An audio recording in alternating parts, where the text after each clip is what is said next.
lose my dignity? Will someone care? Will I wake tomorrow from this nightmare?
Hello all, and welcome to The Red Show, presented by We Three Queens Productions.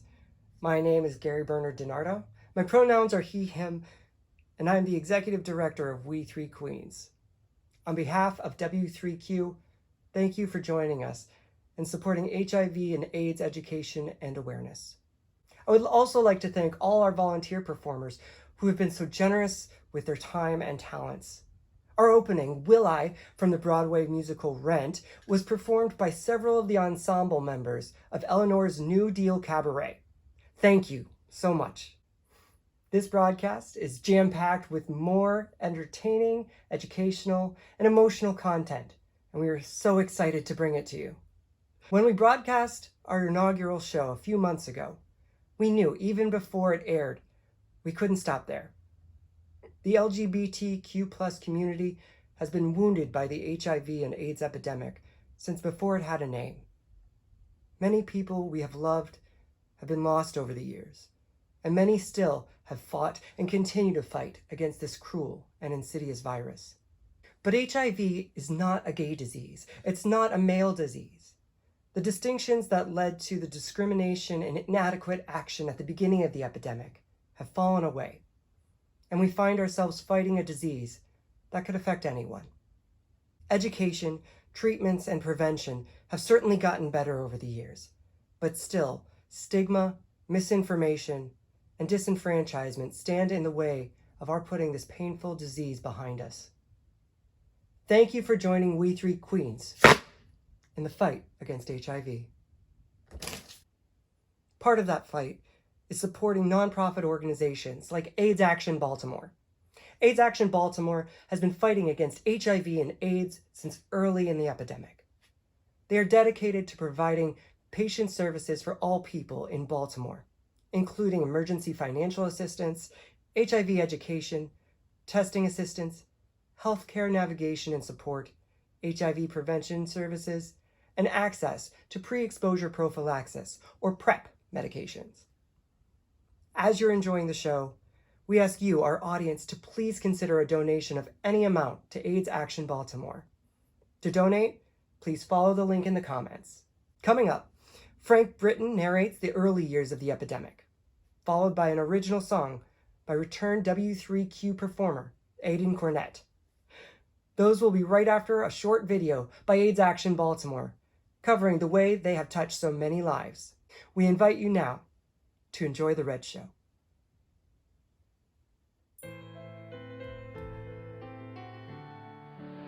I was in the dark, and they gave me light. They saved me from being evicted. They found me medicine when I had no hope.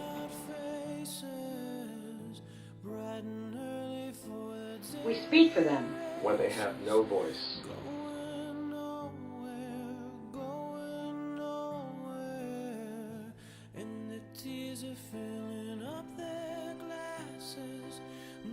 We help educate people from getting or spreading HIV.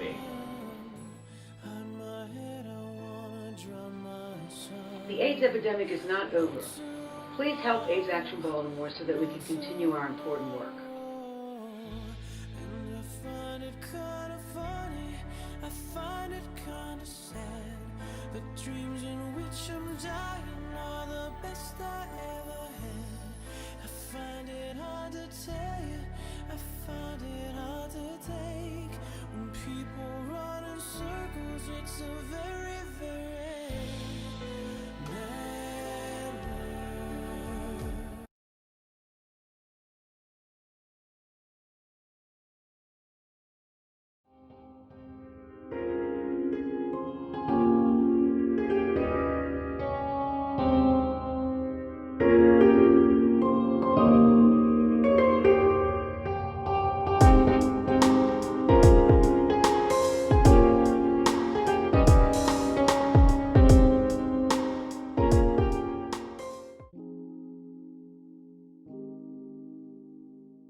"40 years ago was a dark time in the story of the LGBTQ+ community.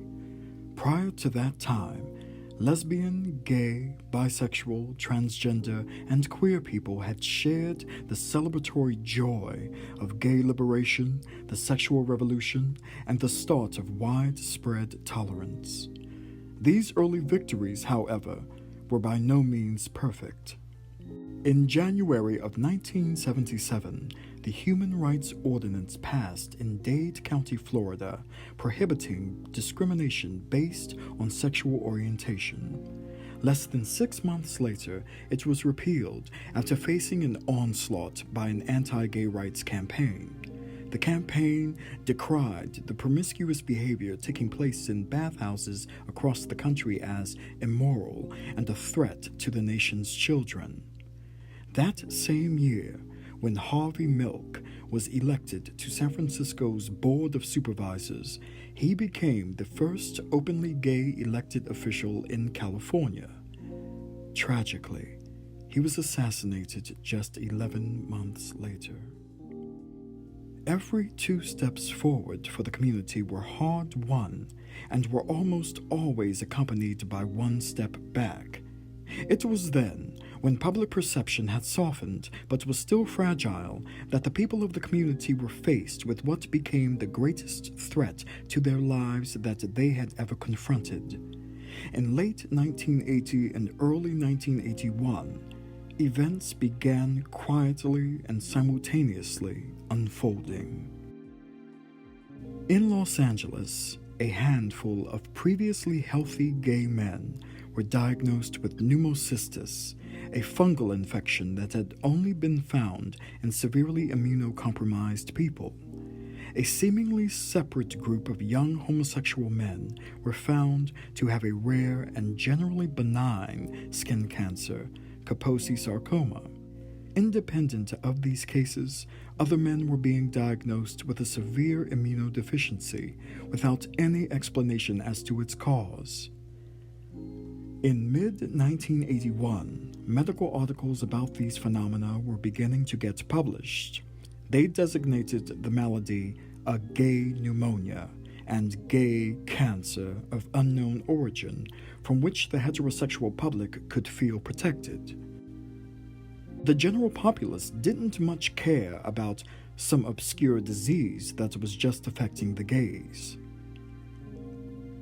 Meetings and discussions started to form in the cities most impacted by the mysterious outbreaks, such as San Francisco and New York. Gay activists and other prominent figures gathered to conceive ways to support research on, determine the cause of, and put a stop to the affliction. One of the largest obstacles was funding for these efforts. Without the support and purse strings of the public, little progress could be made. Treatments in these early days were based on prior understanding of the infections physicians were seeing, but explanation of the patient's compromised immune systems eluded researchers, and so, unable to correct the issue at its source, these traditional treatments continued to ultimately fail. The number of people who had been diagnosed easily passed 300 before the end of 1981, and going into 1982, gay men started to realize that a friend, or at least a friend of a friend, someone fairly close to each of them, had been diagnosed. But for all the disruption the disease was causing, it still didn't have a name. The medical community had begun to refer to the diagnosis as gay-related immune deficiency, or GRID. This new name wouldn't last, though, as new patients, hemophiliacs, had been identified as having the same signs of immunocompromise. The consequences of the misleading moniker would last far longer than the name, which was officially changed to Acquired Immune Deficiency Syndrome, or AIDS. Sadly, the name GRID would negatively impact LGBTQ+ rights, as well as the medical and public responses to the epidemic. Though the syndrome now had a name, the cause was still unknown. Physicians and researchers struggled to get the financial backing they needed to try to identify a causative agent. A push to provide funds for research didn't even make it to Congress, and disgracefully inadequate funding persisted for years. At this point, animosity between the world of healthcare and the gay community was fiery. Gay men on both coasts were demanding that some kind of progress be made. They and their friends were dying. As a new year opened on the world, the first dedicated outpatient AIDS clinic opened in San Francisco General Hospital. Later that year, they would also open the first inpatient AIDS clinic. Debates on how best to protect the blood supply were heated. The blood product industry leaders, not wanting to acknowledge the possibility of transmission through transfusion, refused to come to an agreement on how to mitigate the spread. And so rather than enacting any new measures, nothing was done. The first female cases were discovered that year. AIDS wasn't just a gay disease, but, in fact, could affect anyone. Not 5 months later, the first AIDS discrimination lawsuit was filed. The board of directors of a building in Greenwich Village tried to evict a physician from his office space. He was using it as a practice to treat patients with AIDS, which made the other tenants uncomfortable. Lambda Legal was a civil rights organization focused on the LGBTQ+ community as well as people with AIDS. They jointly filed a lawsuit with New York City Attorney General at the time, Robert Abrams. The charge eventually resulted in an award to the doctor of $10,000 and a new lease. The plight of people affected by AIDS was becoming more visible in the public eye. At the same time, the microscopic culprit sparking the sickness was finally becoming visible to scientists. In May, researchers at the Pasteur Institute in Paris, France, announced the discovery of a retrovirus they eventually identified as lymphadenopathy-associated virus, or LAV, which they believed to be the cause of AIDS. Doctors Françoise Barré-Sinoussi and Luc Montagnier would one day share a Nobel Prize in 2008 for this discovery. Nearly a year later, in 1984, the National Cancer Institute made a similar announcement and designated the virus Human T-cell leukemia virus 3, or HTLV3, though it was correctly speculated by some at the HHS that the two isolated viruses would ultimately prove to be the same virus. The National Cancer Institute added to the announcement of the discovery, revealing that they had also developed a diagnostic blood test to identify the virus. A debate between the Pasteur Institute and the NCI over the original discovery of the virus would endure for years, as would a dispute over the original patent for the blood test. But at long last, there was a smoking gun. Blood could finally be tested, and research for treatment could truly begin.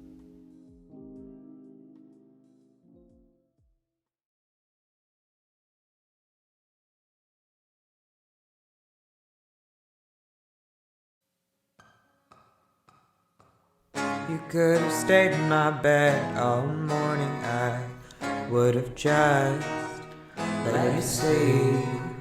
I was afraid you'd leave me in the morning. No warning, with someone else you found in your dreams. You're running, I'm walking, and I can't seem to keep pace with you. You're soaring, I'm crawling, there seems to be nothing I can do.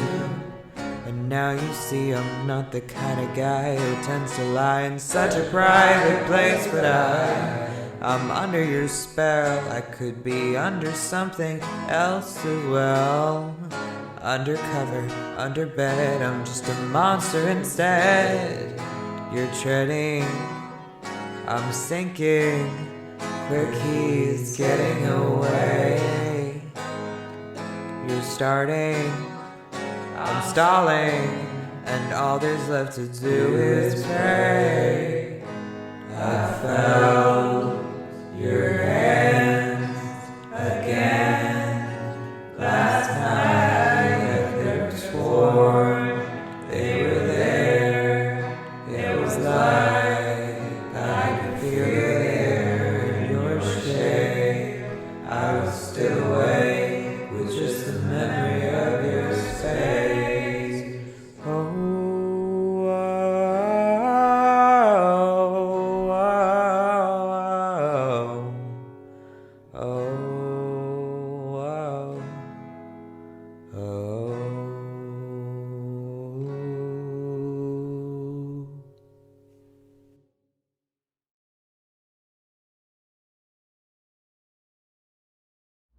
Thank you, Aden, for creating that original song, Lost My Sense, and accompanying music video exclusively for The Red Show. We love having you here at We Three Queens. Thank you. Hey, Peepa Doodles, Sean Fraser here, Artistic Director of We Three Queens Productions, and it's my privilege to introduce to you the next segment that will actually be popping in throughout the evening. So when coming up about the topics and things we were going to discuss, we realized really quickly that there's a lot of stigma and a lot of misinformation when it comes to HIV and safe sex practices. So we decided to give a little throwback to a doctor who pioneered talking honestly and safely about these said things. And that is Dr. Sue Johanson, who hosted Sunday Night Sex Talk for over 20 years. Tonight, we have two special guests who will be sharing all their information and all the do's and don'ts about HIV and safe sex practices. First up, we have Getting on Top with Tony, where he will be giving you the ins and outs about HIV 101. And second, we have What's Cooking Good Looking with Amanda Martini, where she will give you tips, tutorials on how to safely heat things up in the kitchen, the bedroom, or wherever you decide to toss that salad. Ooh, speaking of salad.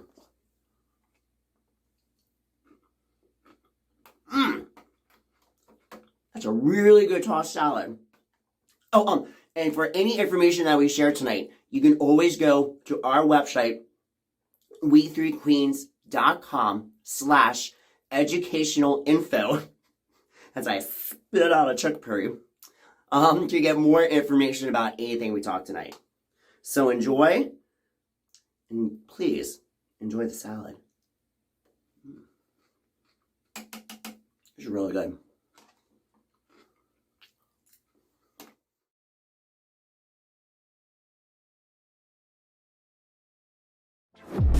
Hey, what up? Welcome to Get On Top with Tony, where we cover the ins and outs of HIV 101. I'm your host, Thr3e. It's giving information on transmission, on testing, and on treatment. And now, following the information, we're going to do a true and false question. Start with the basics. HIV. HIV stands for Human Immunodeficiency Virus. Human, it only affects humans. Immunodeficiency, meaning your immune system doesn't work as well as it did before. And virus, meaning a foreign pathogen that's now in the body. 5 bodily fluids that contain enough HIV in order to infect someone. That's blood, semen, including pre-cum, vaginal secretions, anal secretions, and breast milk. There are only a few ways in which HIV can transmit. So, we're talking unprotected sex, from mother to child through childbirth or through breastfeeding, through sharing of needles. That includes steroids as well. So those are the only ways in which HIV can be transmitted. HIV can't be passed by toilet seats or water fountains, swimming pools, coughs or sneezes, hugs or kisses, or talking, shaking hands, working, or eating with someone who lives with HIV. So we're up to our first true and false question. True or false? HIV can be passed through hugs and kisses. True or false? If you answered false, that is absolutely correct. HIV cannot be passed through hugging or kissing someone who lives with HIV. All right, I'll see you when we start the next section of our HIV 101, and you can get back on top with me.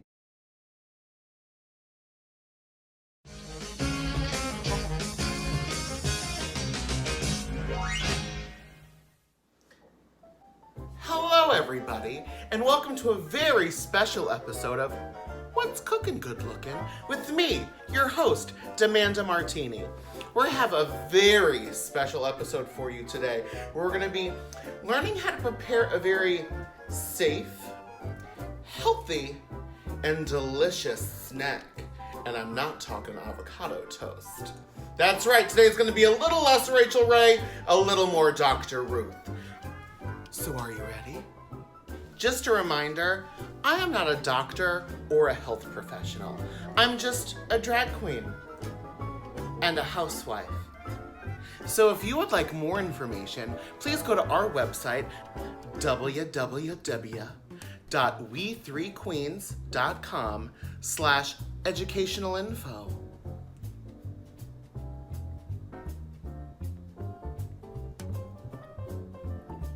First things first, when preparing a meal for yourself and a dinner partner, you need to make sure that they want to eat first. If they aren't hungry, do not force them to eat. They may have wanted something to eat before they got to your place, and now they've lost their appetite. Do not force them to try your pie, your sausage, your muffin, your salad. Maybe they got tired and they want to take a nap. And if that's the case and they start napping, do not force them to eat. Napping people don't want to eat, be it a pie or a pizza roll or a yogurt or a pineapple or a banana or whatever. Napping people just want a nap. The same goes for sex and consent. If you ask someone if they would like to eat and they say no, do not force them to eat. No one likes having food shoved down their throat unless you talked about it beforehand and they're into it. When you buy produce or meat at the grocery store, do you just throw it in your cart or throw it on the conveyor belt? No! You wrap it up. Do the same thing with your groceries as you would with the knickknacks that are gonna go in or on your mouth. As I and the Wilderness Girls like to say, always be prepared, in cooking and in the bedroom. Just as a delicious recipe requires the proper mood, so does a fun night of sex. Some preparations that you might want to do ahead of time could be having condoms or dental dams or lube readily on hand. Having these things ready to go when you start getting caught up in the moment can make all of the difference. Remember, sex should be more like the Great British Baking Show, where contestants encourage each other and come to the kitchen prepared to present their impressive and practiced recipes, and less like Cutthroat Kitchen, where the contestants are scrambling to try to make filet mignon from Gatorade and ramen over a Bunsen burner. The most common used way to wrap up your produce is the condom. Condoms are an extremely effective way to prevent HIV and other STIs or sexually transmitted infections. Now, if you have never used a condom before, don't you fret. We are going to be giving you some live demonstrations of how to use a condom, whether it be your first or 100th time.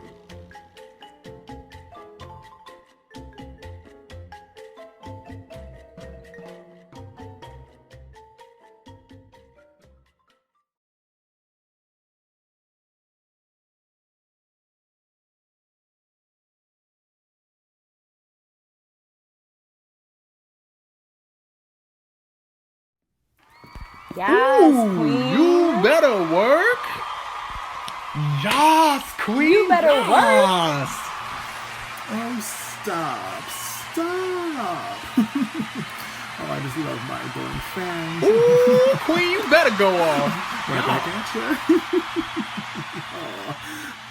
Hello, everyone, and welcome to The Red Show. My name is Kenneth L. Jr., and I am the technical director for We Three Queens Productions.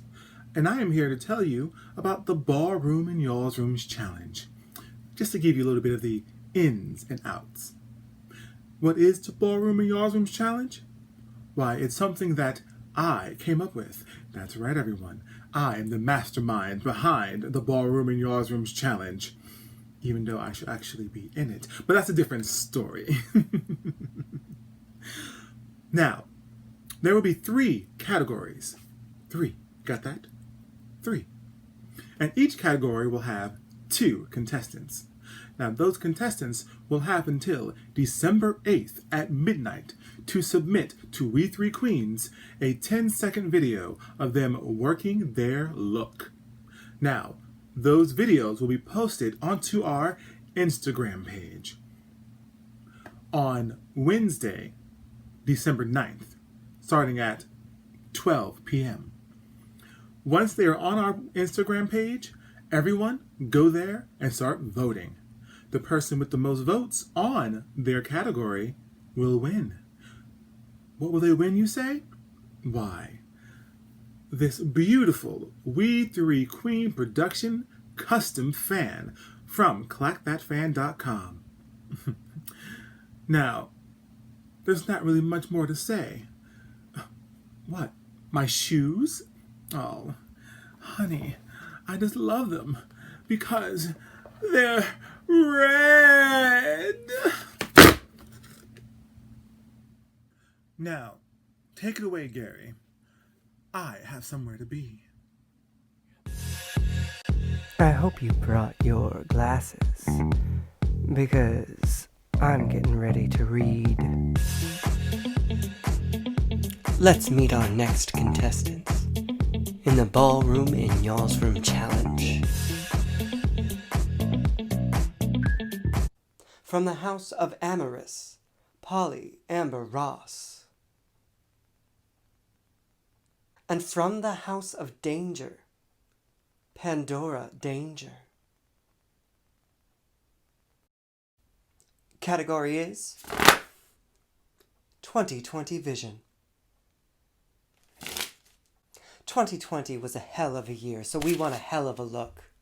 I'll have my Oculus Dextrous and my Oculus Sinister on you both. We had murder hornets, so I want to be slain. California was burning, so we want to see fire.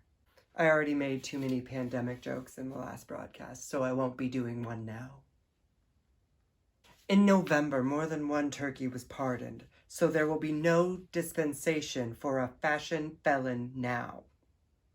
We have a drag queen versus a cosplayer. How more 2020 can you get? Now, contestants, good luck, and don't fuck it up. We Three Queens was founded by a few theater actors. And so every now and then, we like to get back to our roots and take a look at the classics. Our next performer does just that. Johanna Herre will be performing an excerpt from Euripides' Medea. Enjoy.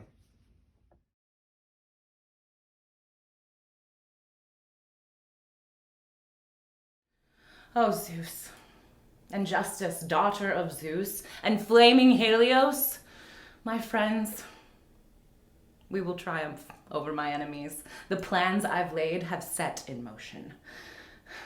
I'm confident that my enemies will pay. They'll get their punishment. Now, I'll tell you all the things I'm planning, but you'll get little pleasure from my words. I'm going to ask one of my house servants to go to Jason's and ask him to visit me. Once he's here, I'll reassure him with my words. I'll tell him I agree with what he's doing, that leaving me for this royal alliance is a fine idea, that he's acted properly and made the right decisions. And then I'll ask him if my children can remain. My purpose is not to leave them in a land hostile and full of insulting enemies, but a trick to kill the daughter of the king. I'll send my children to her with gifts. A finely woven robe and a tiara of twisted gold, and when she accepts these gifts and puts them on, she will die. And painfully. And so will anyone who touches the girl, for I have rubbed these gifts in strong poisons. So much for that. But I will speak no more of her. What I will do next fills me with pain. I'm going to kill my children. No one can save them now.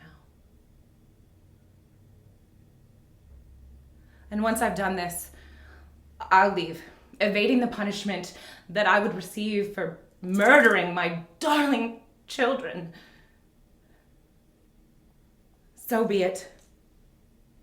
What good has life here for me now? I have no house, no father, no refuge.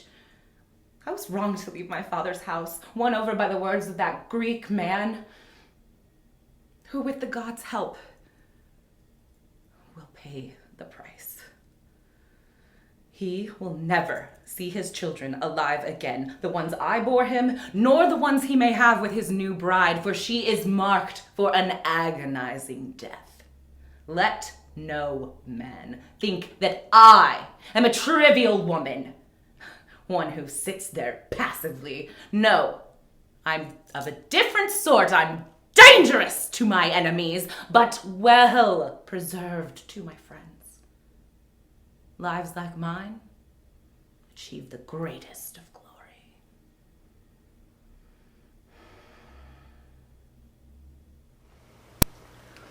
Wow, what a riveting performance. Are you all enjoying the show so far? Have you learned a lot too? I certainly hope so. Oh, this? Well, we're about to meet someone very important, so I figured I'd dress for the occasion. See, the leather community has been an integral part of the LGBTQIA+ rainbow for quite some time, since the 1940s in fact. For most of that history though, the leather community was comprised primarily of cisgender gay men. All of that changed when the HIV/AIDS epidemic hit. and decimated the community. Gay men started dying in very large numbers very quickly, and these men needed someone to care for their leather after they were gone. So they started passing down the traditions to who would become the next generation of the leather community. In 1986, the International Mr. Leather competition began. A pageant involving gentlemen parading in their finest, immaculately cared-for cowhide, and more importantly, advocating for social change and raising money for charity. The person you're about to meet shattered a massive glass ceiling by becoming the first ever transgender man of color to earn the International Mr. Leather title. He's here with us today to talk about his experiences as an HIV-positive transgender man. Let's go meet him now.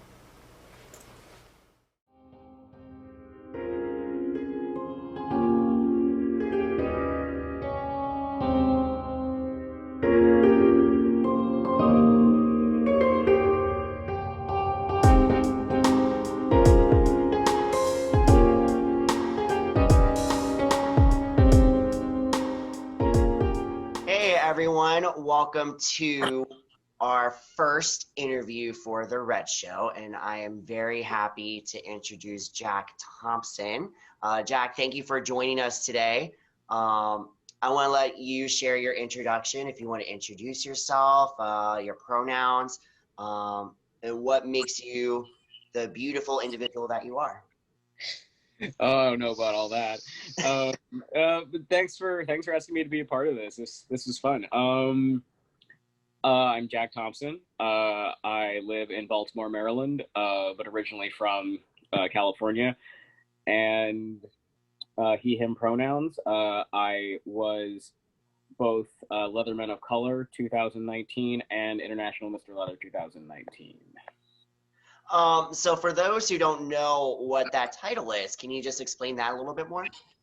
Sure. If anyone is familiar with the gay men's leather community or scene, we are full of contests, as much like the court, and we love our contests. Oh yeah, we love our contests. Any excuse to dress up and look pretty and have lights on us, we're all about it. Leatherman of Color is a national competition. It's based usually in Baltimore or DC, and any man of color. There's also a Leather Woman of Color contest, but any man of color in the leather scene that wants to compete for that in the United States can compete. And I won that because you have to have a title to run for the international competition, and I won that not this last May, but the May before. And it was out of 68 other men from all over the world. There's something very historic about you being the 2019 title holder for International Leathermen. If you can go into that really quick. Yeah, I was the first trans man of color to win the contest. There was one trans gentleman before me, 9 years before Tyler, and he was the first, and he definitely didn't have the support that I had. The community was a little bit different then, not nearly as knowledgeable around trans issues as they are now, so I had a much, I think, less stressful time than he had definitely had. But I am still the first trans man of color to win. So. Well, that is amazing. You know, one of our main points from the last show we did, the visibility show, was to give everyone in our community a place to be visible. And I know you've inspired those you don't even know yet.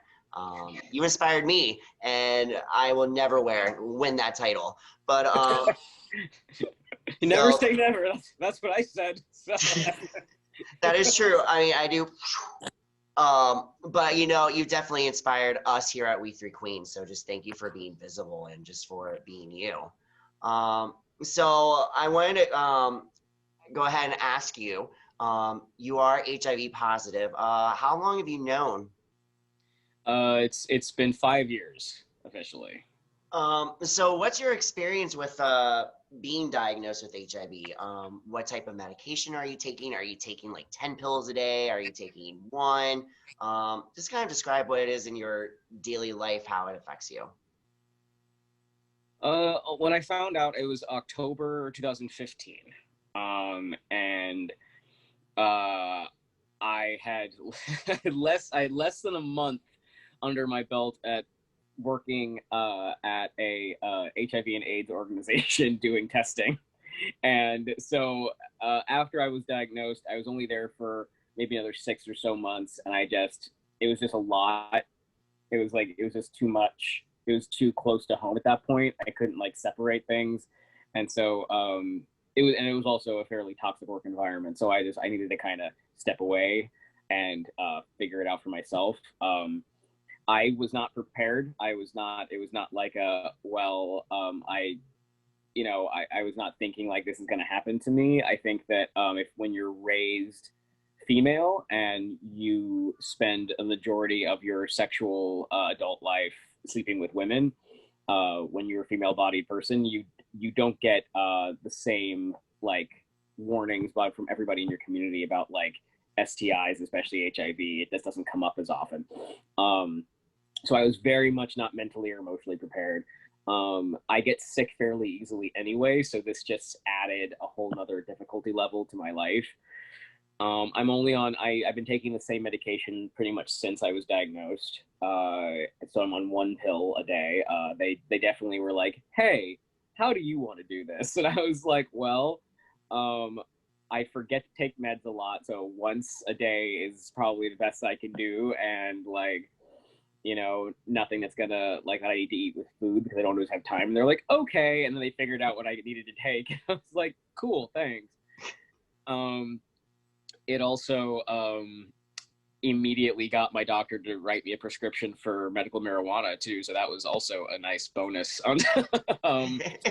But it's been 5 years, and that first year was really rough, both for just emotionally, and I didn't tell my family until about a year in because I needed to get kind of comfortable with it myself. I told very, very, very few people in my life that I was positive, except for like the people that needed to know.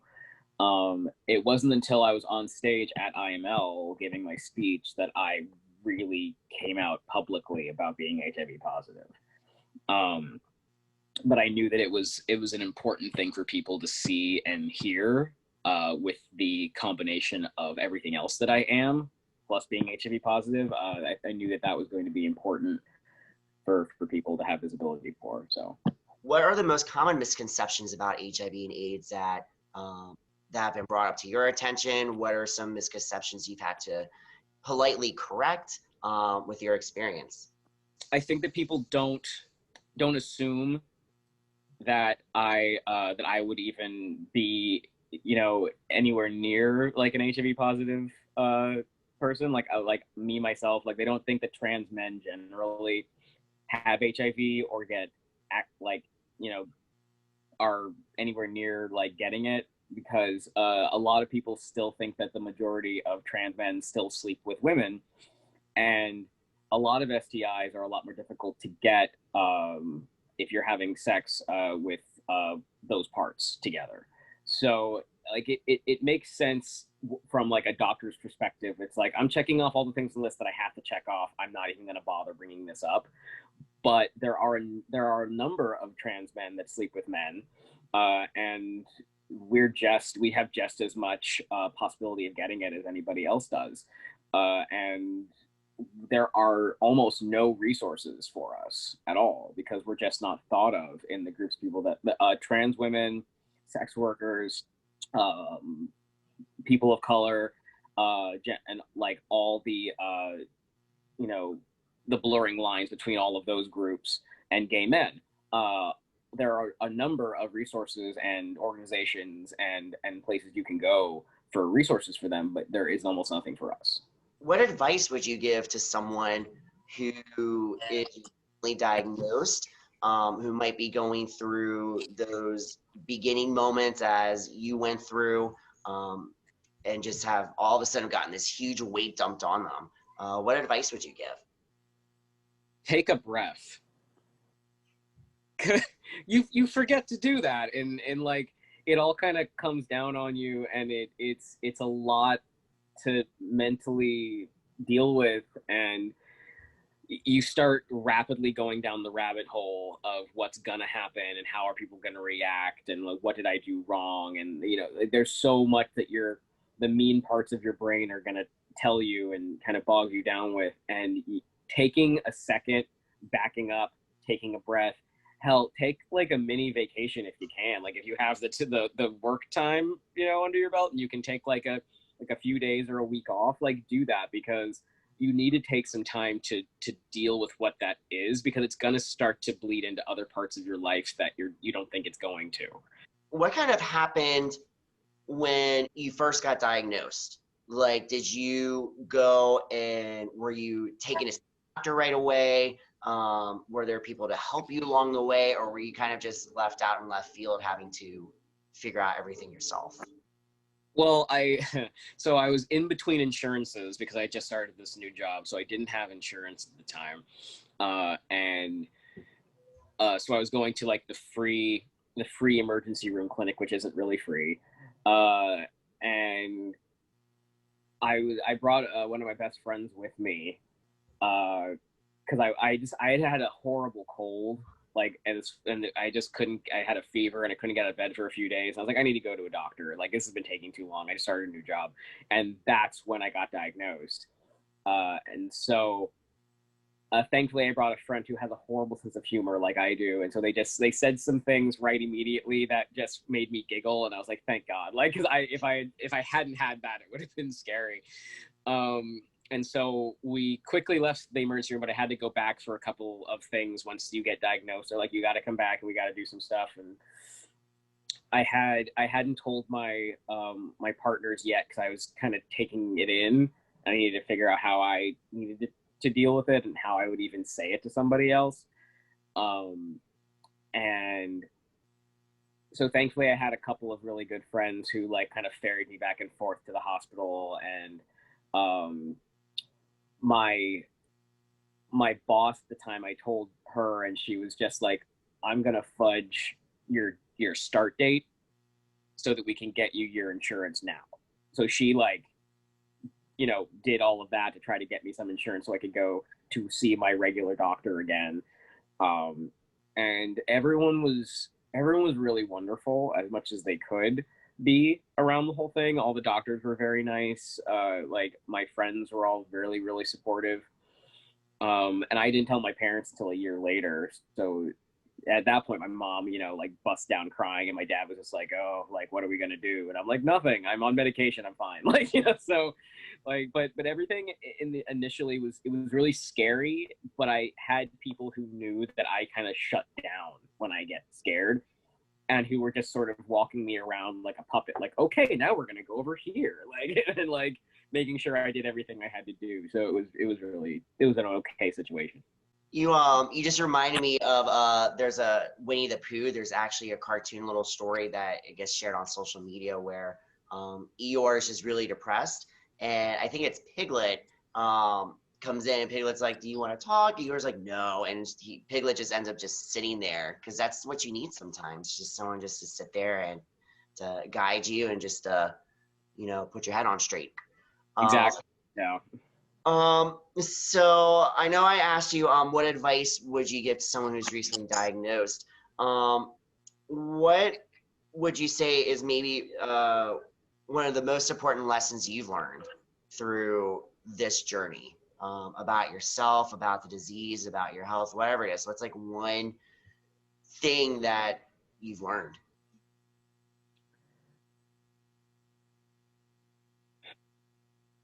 I think that every experience in your life, no matter if at the moment you think of it as a good experience or a bad one, it pushes you forward to something different. And like, I never thought that I would sleep with men, and then I met my husband. I never thought that I would be HIV positive, and I am. I never thought that I would run for a leather contest or be welcomed in the leather world, and I am. Like, and every single tiny bad or good thing that's happened to me has pushed me to the next thing that I did, that has filled out my story. And I think that I've learned that if something happens to me and it scares me, or it seems like it's a great thing at the time to just take a minute and be like, how is this going to affect me down the road? Where's this going to push me to next? And focus on that instead of focusing on the immediacy of what's happening. I like that. And it's kind of the idea that it doesn't define who you are. It's just a piece of you. Yeah, everything that you are is a piece of you. As of like I'm not just, you know, trans. It's not the only thing that I am. I'm not just someone who's HIV positive. There's a number of things, and you know, I'm not just, you know, a person of color. There's so many things that make me me or make you you, and to focus on one of those things only is really doing yourself a disservice. Yeah, and I know, and we already told you, we three queens, we love you. I felt so flattered immediately. Oh man, but Jackie, once again, I want to thank you so much for coming on the air with us and for letting us interview you. Like I said before, you're not only inspiration to us, but inspiration to many more people out in the world. So thank you for all that you're doing. Of course, thank you for having me and thinking of me. Like, I'm always surprised when my name pops up in meetings for things and like people want me for stuff. It's still very weird for me. I'm like, oh, people want me for things.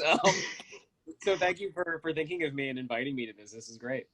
Oh, well, you're very welcome. You're now officially a part of the royal court at We Three Queens. So I've made it. So thank you very much.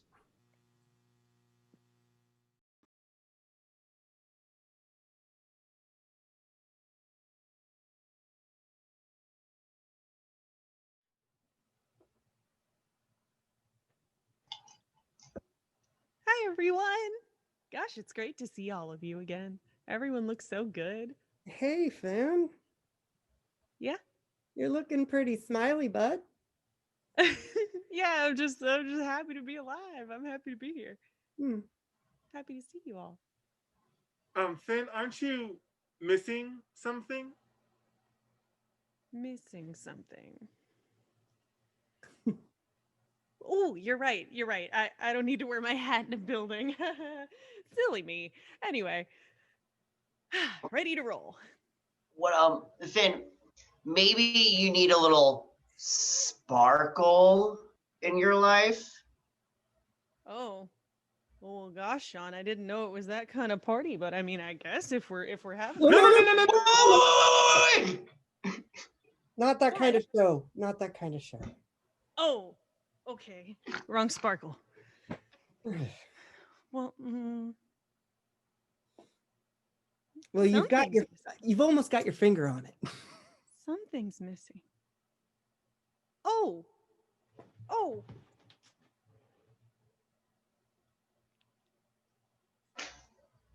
There we go.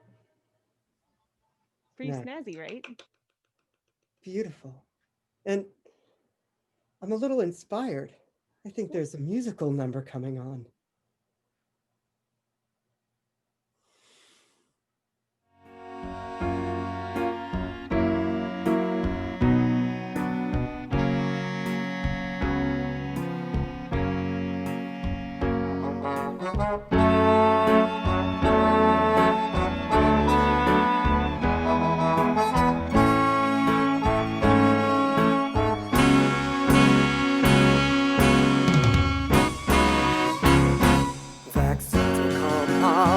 Just next year, so you gotta mask up till this next year. Baby, this next year, just next year, I'll see ya without fear. Till then, stay 6 feet away. This next year, just next year, it will be the best year. Till then, just cover your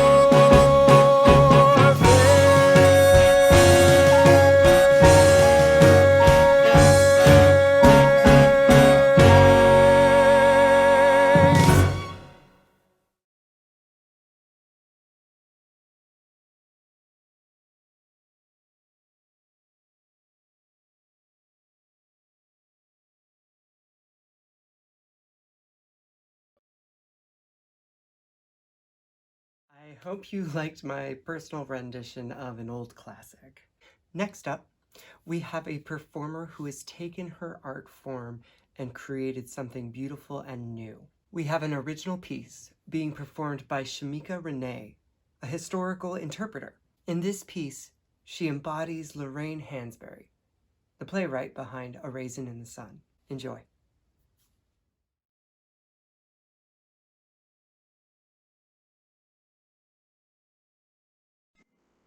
Komagosie. That is a chant that I included in my work, A Raisin in the Sun, that surprised everyone when it went to Broadway.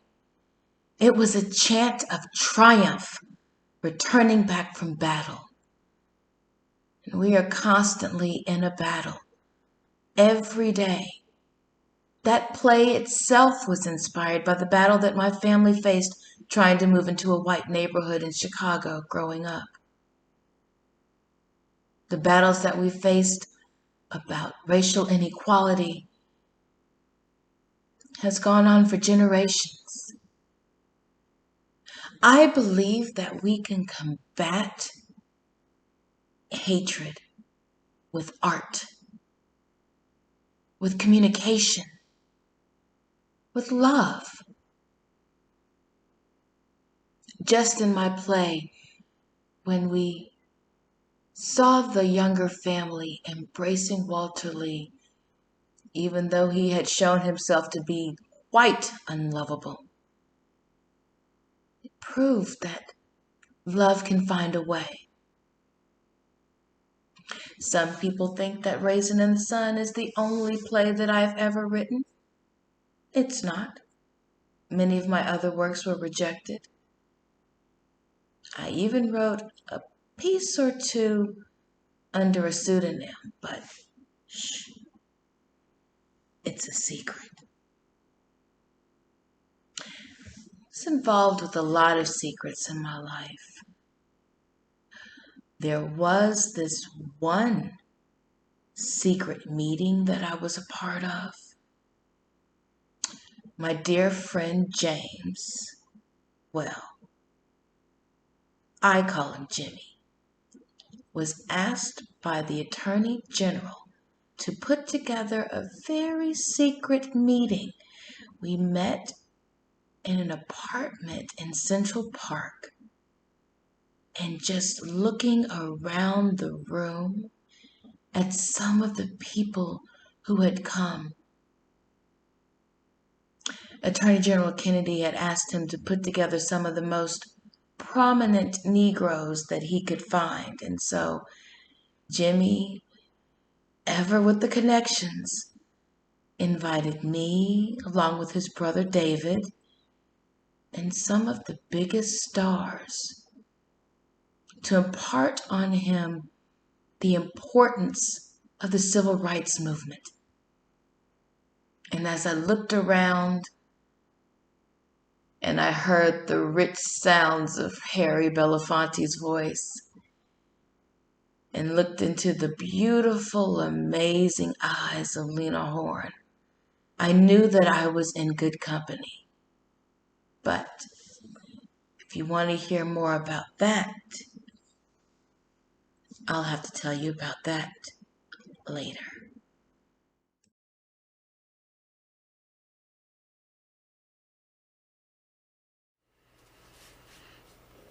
Ho, ho, ho, hello, all you kings, queens, and royals in between. Let's skip the milk and cookies and get right to the contestants, shall we? From the house of thermodynamics, the incredible, inevitable, Entropy. And hailing from the house of Heather, back for seconds and hungry for redemption, Anthony Montgomery. The category is Slay Your Selfie. A mature red blood cell may not have a mitochondria, but I still expect both of you to be powerhouses on the runway. Serve your best leukocyte looks and turn the bloodstream into your personal catwalk. Good luck, and don't fuck it up.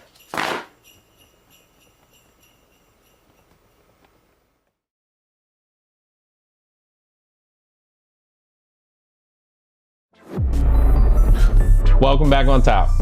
Feels good, doesn't it? Now we're up to testing. So there are 3 kinds of tests that you can get. Each one's a blood test. The first one is a finger stick, and that one is about a 15 to 30 minute test, depending on where you go to get it. And they take a little bit of your blood and they put it in a solution. What they're looking for are antibody. Your white blood cells need that information to know, hey, this is a person to look out for. The second one is a combination test. That one's looking for 2 kinds of things in particular. 1, antibodies. 2, antigens. Antigens are just foreign agents in our body that don't belong there. And then the third one is the nucleic acid test. It's often known as the viral load test. And that is to see how many copies of HIV are in your blood per milliliter. Remember, there are 3 kinds of tests. Your rapid test, your combination test, and then a viral load test, often known as a nucleic acid test. For a true or false question, is it true that you can get a rapid test in under a week? True or false?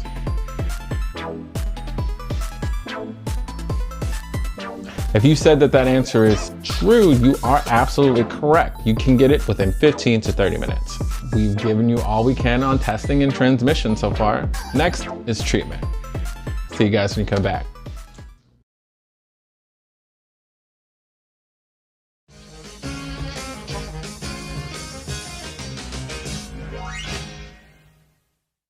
Just a reminder, I am not a doctor or a health professional. I'm just a drag queen and a housewife. So first ask yourself, would I eat expired food? If your answer is yes, that is a whole different discussion that we need to talk about after the show, where we need to look at your life and look at your choices. But more than likely, the answer is no. And just like food, condoms also have an expiration date, and you should always check to see if it's expired before you use it. The material breaks down over time and can break during sex. So to open a condom package, remember, you don't just want to willy-nilly just grab a piece and just rip it off, because you could rip the condom. Lots of condoms have a ribbed edge on either side or a little tab that you can rip. So you want to make sure that when you rip it open, you're not ripping the condom that's inside. Just like produce, penises come in all sorts of different shapes and sizes. They can be cut or uncut, or they can be big or small. Just remember, condoms are made to stretch over all different penis sizes, and it's not the size of the pickle, it's how it makes you feel when it tickles. So the first thing that you want to remember is that you don't want it to be inside out. Condoms are made so the tip comes right out and it rolls on the outside. So you just place it on the tip and roll it down. Isn't that easy? And look, when it's this size, it's super easy. Another important part when putting on a condom is to make sure that the reservoir tip has lots of room, because that's where the semen goes. So you want to make sure that there is enough space at the top that it can all go in there. Another helpful tip is proper lubrication on the inside as well as outside of the condom, especially with our more sizable members. Especially, you might need to ask your partner to lend a helping hand. So you want to make sure that you get that condom right side out, get it over its head, get that tip out, and then get it down over the entire penis. If a man says that his dick is too big for a condom, he's obviously lying. As previously demonstrated, proper lubrication can help with slippage and breakage of condoms during sex. And even though we used oil-based lube for our produce, in real life you don't want to use oil-based lubricants, as they can also break down the condom. If you may have a rendezvous with a penis one day, you may want to grab one of these and practice at home to make sure that you're prepared for when the action happens.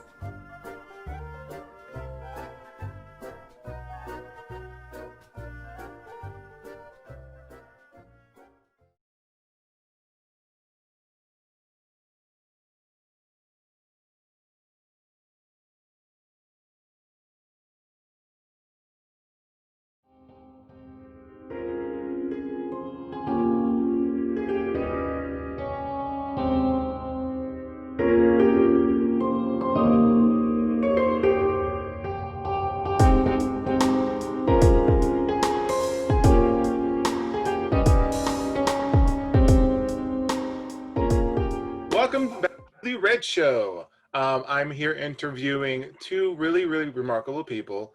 One of them I've known for quite some time. I'm Kenneth L. Jr. I'm the technical director for We3 Queens Productions. And Yvonne and Dean, would you introduce yourselves and would you tell us your pronouns? Sure, I'm Ivan Davila. My pronoun is he, him, his.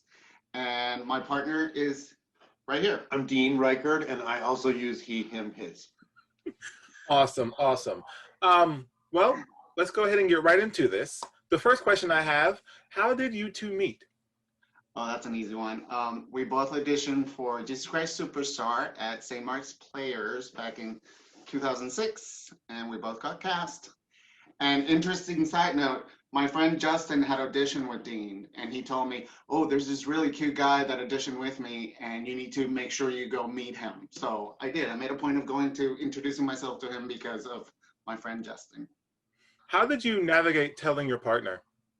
You know what? We were having this conversation, and we couldn't pinpoint the moment at which I told him. But I remember throughout my life, because I've been dealing this for so long, that I got to a point in my life where I had to tell anyone that I was interested in sexually that I was HIV positive before anything happened, because I had gotten a lot of rejection in the past. So I thought, let me just put it out there so that people are aware in case, you know, we move forward. So I thought I had told him over dinner, and I think you said you knew. I don't remember knowing him and not knowing that fact. I don't remember any time at which I knew him but didn't know he was positive. I feel like I knew it since the minute I knew him. So I mean, I must have. Which is possible, because I do tell people, you know, if I meet them and I'm interested, I immediately let that be known. It's not something that I hide necessarily. Dean, this question is for you. How did you feel when you first found out?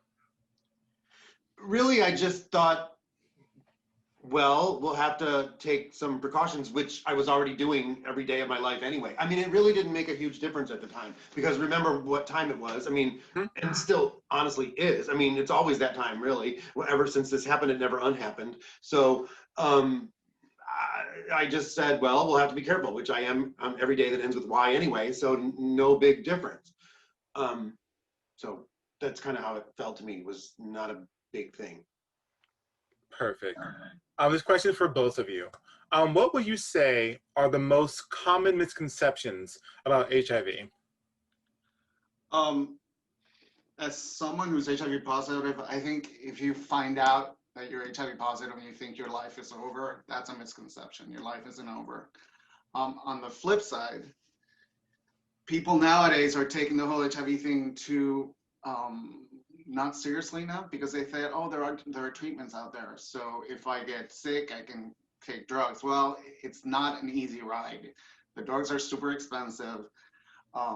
There are side effects to the drugs, and you basically have to, from now on until the day you die, you're going to be seeing a doctor every 3 to 4 months. So it's not an easy ride. So don't be complacent. I think, you know, prevention is the best defense, I guess. So those are two things that came to mind right away. For me, I think the common misconceptions are, as with any illness, ailment, the person is way more than that. Like, someone who's HIV positive doesn't just sit around and be HIV positive all day. That's not what they do. It's not what they do for a living. It's not what they do for a hobby. It doesn't define them at all. It's just a minor part of who they are. So I think that people sometimes think, oh, they're HIV positive, so therefore that's what they are. I mean, that's all they are. You know, this person is so many million more things than that. Some good, some bad, some interesting, some not so interesting, whatever. I mean, the person is still a full person. They just happen to have this one aspect of their life that is happening. When you inform people about your status, what types of reactions do you generally receive? It's been, throughout the years, it's been a slightly different reaction depending on who I'm telling and what the relationship is to me. Obviously, telling family members was hard, and there were a few tears. I got diagnosed in 1991, so at the time I had already been in a 2-year relationship with my partner. So I remember having to come home and telling him, and that was probably one of the hardest, and we both cried for about a week. And then immediately when I found out, I went to tell a couple of friends because I was so dumbfounded. I needed to tell someone. So, and it's been nothing but supportive, mostly. Nowadays, it's really not even a big deal. People are like, yeah, so we're way much more open about it now than we were back in the 90s or the 80s. Take me a moment when you were first diagnosed. When was it and what went through your mind? I was diagnosed in 1991, but I knew that I had gotten infected in 1983 because in 1983 I got really, really sick, and so sick that my father sent me a plane ticket to go stay with my aunt so that she could take care of me. She lived in Florida.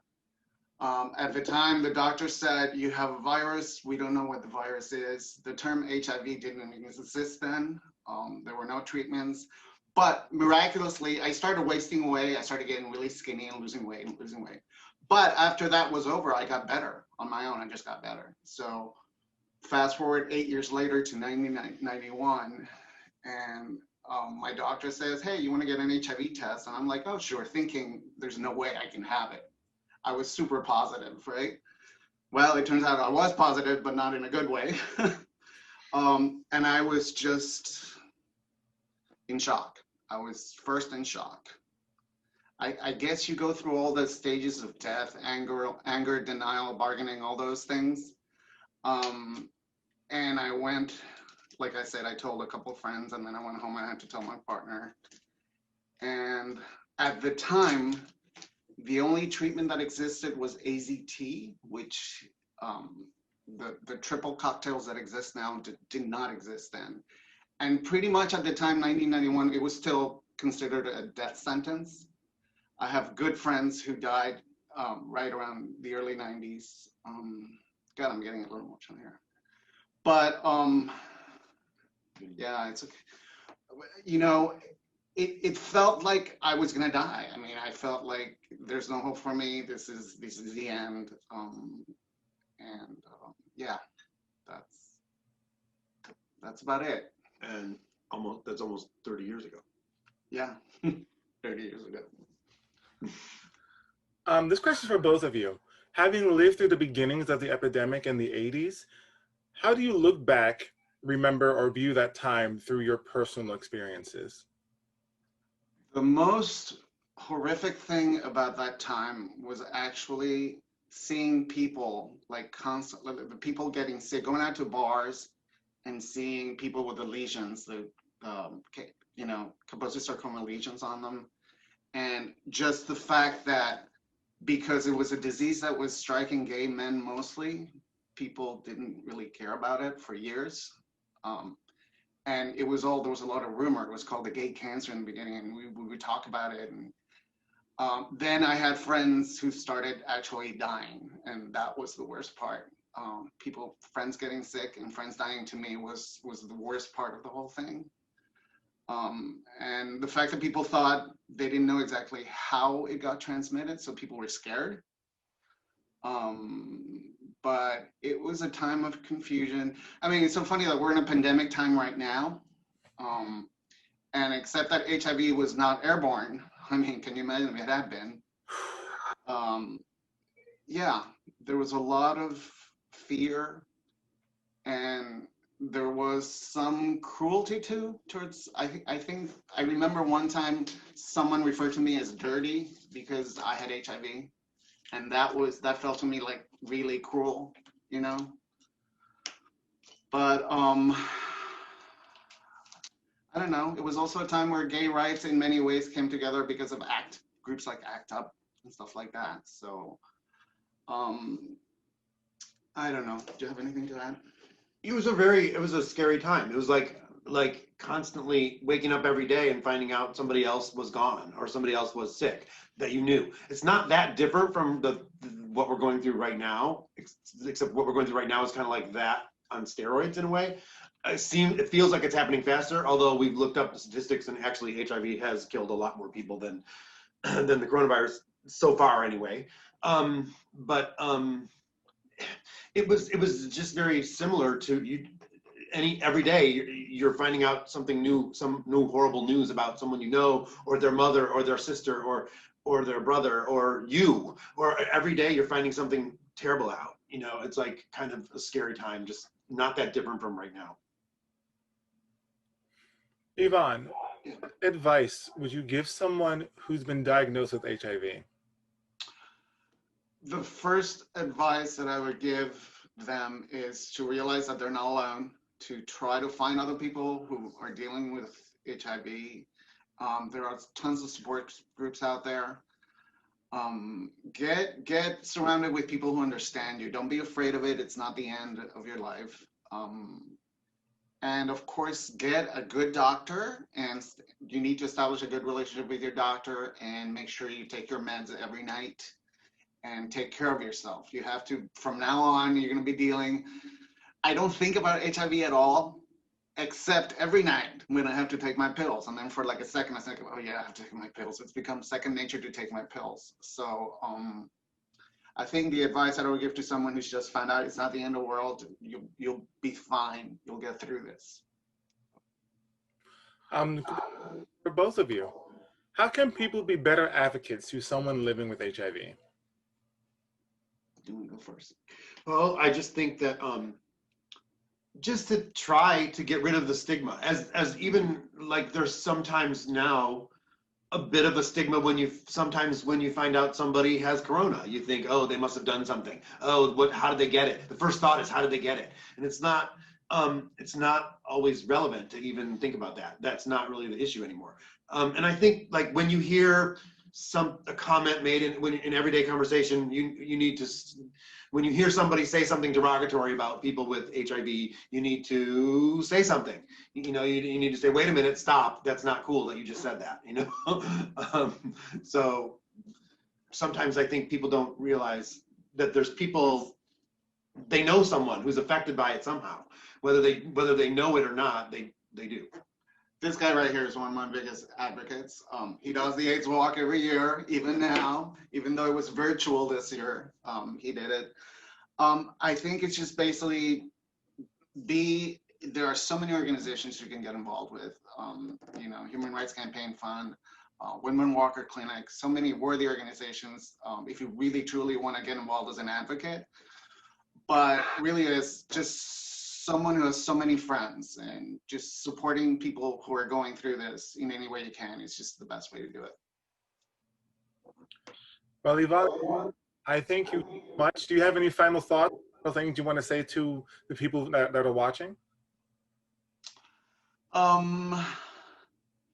Yes, I do. I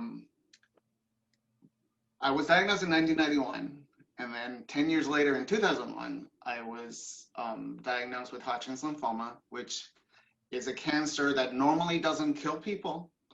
It's highly treatable, but unfortunately, when it got diagnosed in me, I kept going to my doctor and saying, there's something wrong, there's something wrong. It took months. It was already stage 4. The cancer was everywhere, and I should have died. I really should have died. At that time, I thought life can't get any worse than that, which is what I had thought when I had originally been diagnosed with HIV. Life cannot possibly get worse than that. So my final thought is, trust me, life does get better. Because of the cancer, once I got done with chemo, I started getting involved in theater classes and dance classes, and my life took a turn. Got involved in the arts, which is basically where all my friends, my partner, what has become my life is the arts, theater. And so it doesn't matter how bad it gets, there's always something great waiting around the corner, which is appropriate for this time as well. This pandemic will be over and things will be great at some point again. So yeah, no matter how bad it gets, it always gets better. Dean? I think that's a good thought to end on. There is life beyond your diagnosis. If you get diagnosed today, here we are 30 years later talking about his diagnosis. So there is life beyond your diagnosis. It's not the end, it's the beginning of something new. Well, I thank you both for taking your time to talk with me. I'm like getting emotional over here because I'm like, God damn it, Yvonne. Thank you. Thank you so much. And everybody else, enjoy the rest of the show. Thank you.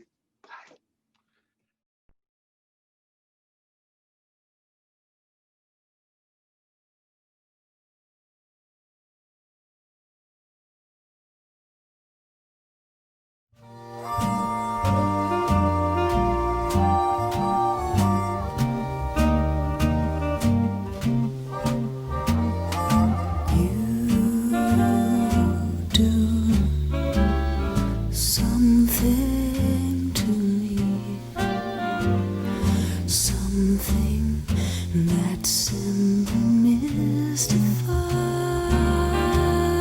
me. Tell me, why should it be you have the power to hypnotize me? Let me live beneath your spell. Do that voodoo that you do so well.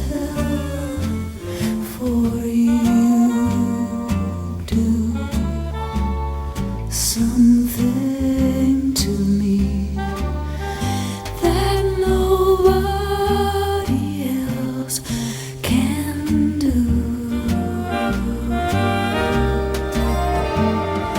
Let me live beneath your spell. Do that voodoo that you do so well. For you do something to me that nobody else can do. That nobody else can do.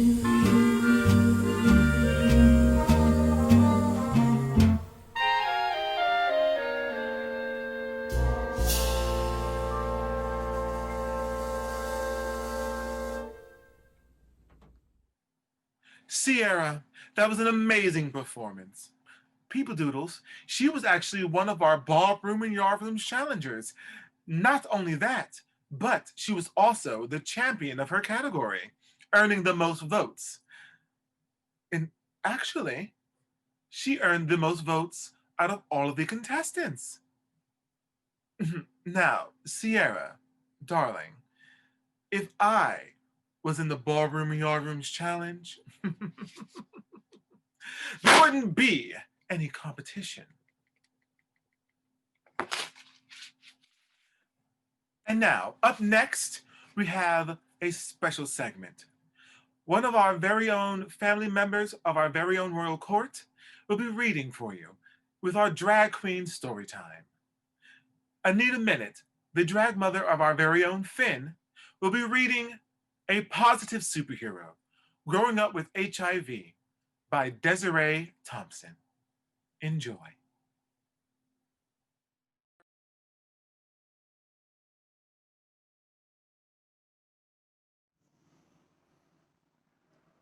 Alrighty, guys. Hi. My name is Anita Minute. I am part of the Red Show, local drag queen in Baltimore. We are going to be reading A Positive Superhero, Growing Up with HIV by Thr3e Thompson. It's a really good book. I've already read over it.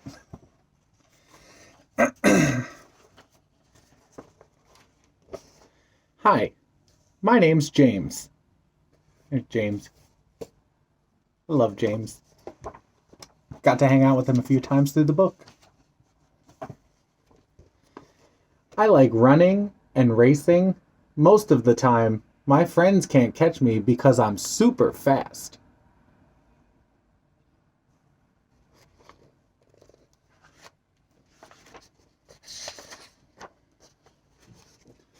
When I grow up, I'm gonna be a superhero. When I'm a superhero, I will use my speed to save the world by catching bad guys. Right there. You're gonna get them.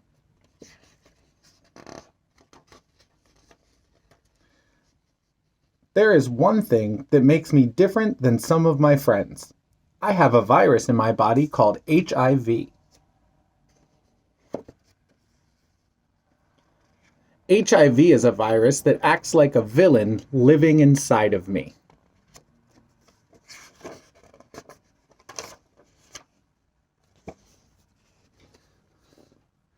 When I was little, my virus grew strong and multiplied. It started to take over. This made me really sick and slow. I didn't like how the virus made me feel. He laid up in bed. Aww.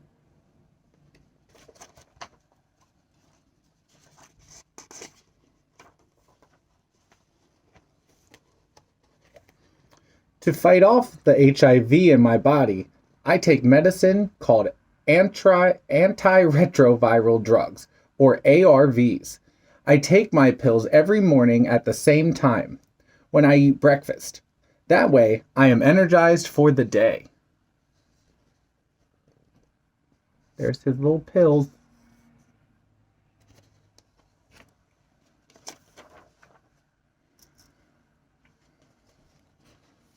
My medicine has special powers that keep my HIV under control so that I'm not sick anymore. Now my virus is contained and it can't take over my body. There's the virus in jail. Yeah, James, you get him. Sometimes I don't like taking my medicine, but my dad reminds me that by taking my pills, the HIV becomes weak so that I can be strong and speedy. This lets me zoom around and look out for bad guys. The bad guy in this picture is just my friend pretending to be a villain.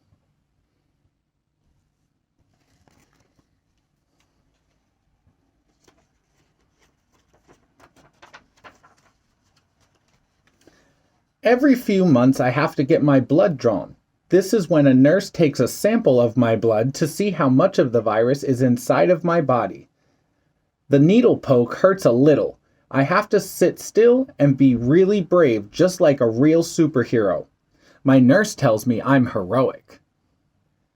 After each blood draw, my mom hugs me and tells me she is proud of me.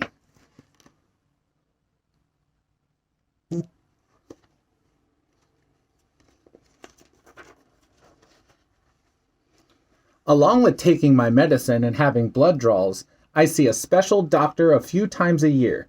My doctor tells me how much HIV is living in my body and how well my medicine is working. If there are any problems, he switches my medicine. Managing HIV is not hard. I usually forget I have the virus. The doctor is keeping James very well informed. Some people are afraid of HIV. They think they might catch my virus and get sick. HIV is not scary. No one can get HIV from being my friend. That's true. You know somebody with HIV, you can't catch it just by being their friend.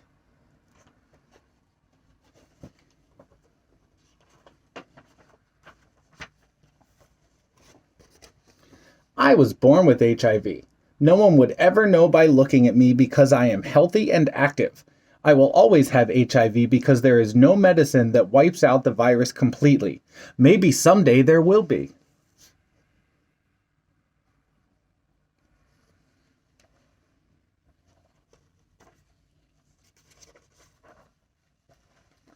My mom and dad say I don't have to wait until I'm big to be a superhero.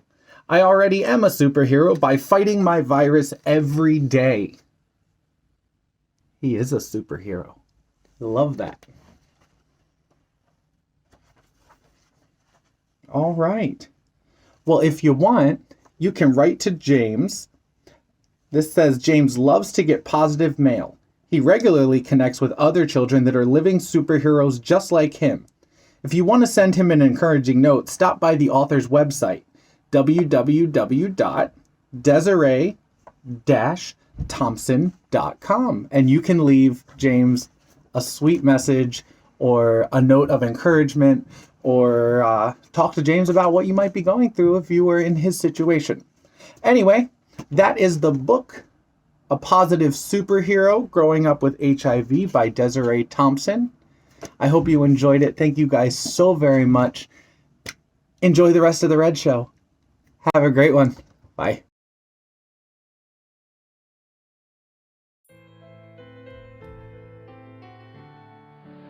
I was in the dark, and they gave me light. They saved me from being evicted. They found me medicine when I had no hope.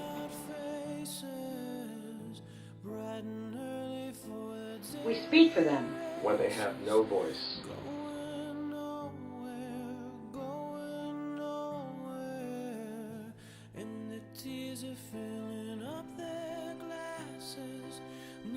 We help educate people from getting or spreading HIV.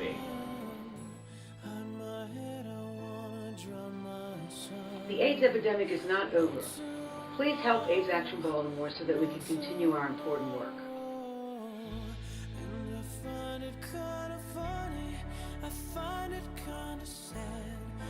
Dreams in which I'm dying are the best I ever had. I find it hard to tell you, I find it hard to take. When people run in circles, it's a very, very bad word.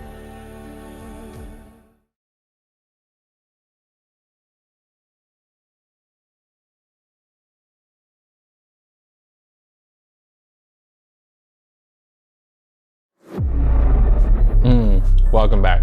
Have a seat. Right here. Okay, so we're up to the final T, treatment. Now, the thing about treatment to understand is there is no cure for HIV, but there are lots and lots of regimens out nowadays that help people live longer and healthier lives. The goal of treatment is to suppress the viral load. And what I mean by that is copies in your blood are so low that you are not going to transmit HIV sexually to another partner. And that is one of the true goals of adherence. Keep people who are already infected living healthily, making them no longer infectious. We can definitely bring down the numbers of people getting infected with HIV. But that only really works with getting people into treatment and making sure that people feel comfortable and safe enough that they're in a space to where they can share that kind of information. That true or false question? There is a cure for HIV. True or false?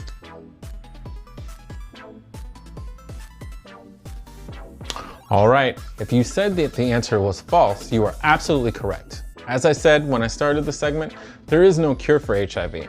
But sticking to your regimen and working with your doctor, you can live a long and healthy life and become undetectable. If you aren't, get tested to know your status and get tested with your partner to know their status.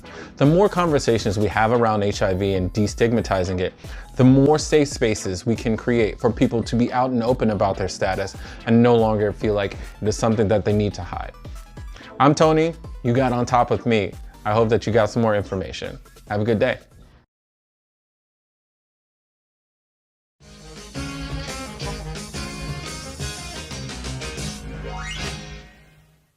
Just a reminder, I am not a doctor or a health professional. I'm just a drag queen and a housewife. Another way to prevent HIV or STIs is using a dental dam. When using a dental dam on your fresh produce, you want to make sure it is stretched over the entire area that you are going to be licking. And the thinner, the better for both partners. Just remember, when you're transferring from an anus to a vulva, or a vulva to an anus, you want to make sure to get a nice, fresh dental dam. And remember to put lube to help the sensation for both partners. Sometimes when you're working in the kitchen, you need to find a good substitute. Like, for example, using parsley when you're out of coriander. You can always take a condom and cut it. And there you have a usable dental dam. Another way to add a little fun into your safe sex play is when your partner is ready and you place the condom on the tip of his penis, you can use your mouth to put on the condom. Remember that free doesn't always mean fancy. So sometimes you might want to spice it up and go buy maybe a flavored condom instead of just the regular condoms that they handed at the club. It might just put that extra spice in your sex life. Oh, hey everybody, just a reminder, I am not a healthcare professional or a doctor. I'm just a drag queen and a housewife.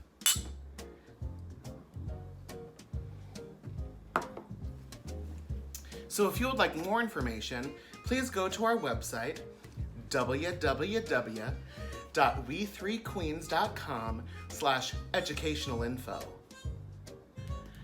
Thank you again for joining us for this very special episode of What's Cookin' Good Lookin' with me, your host, Demanda Martini. So join us next time when we're gonna learn about tossing salad. See you next time.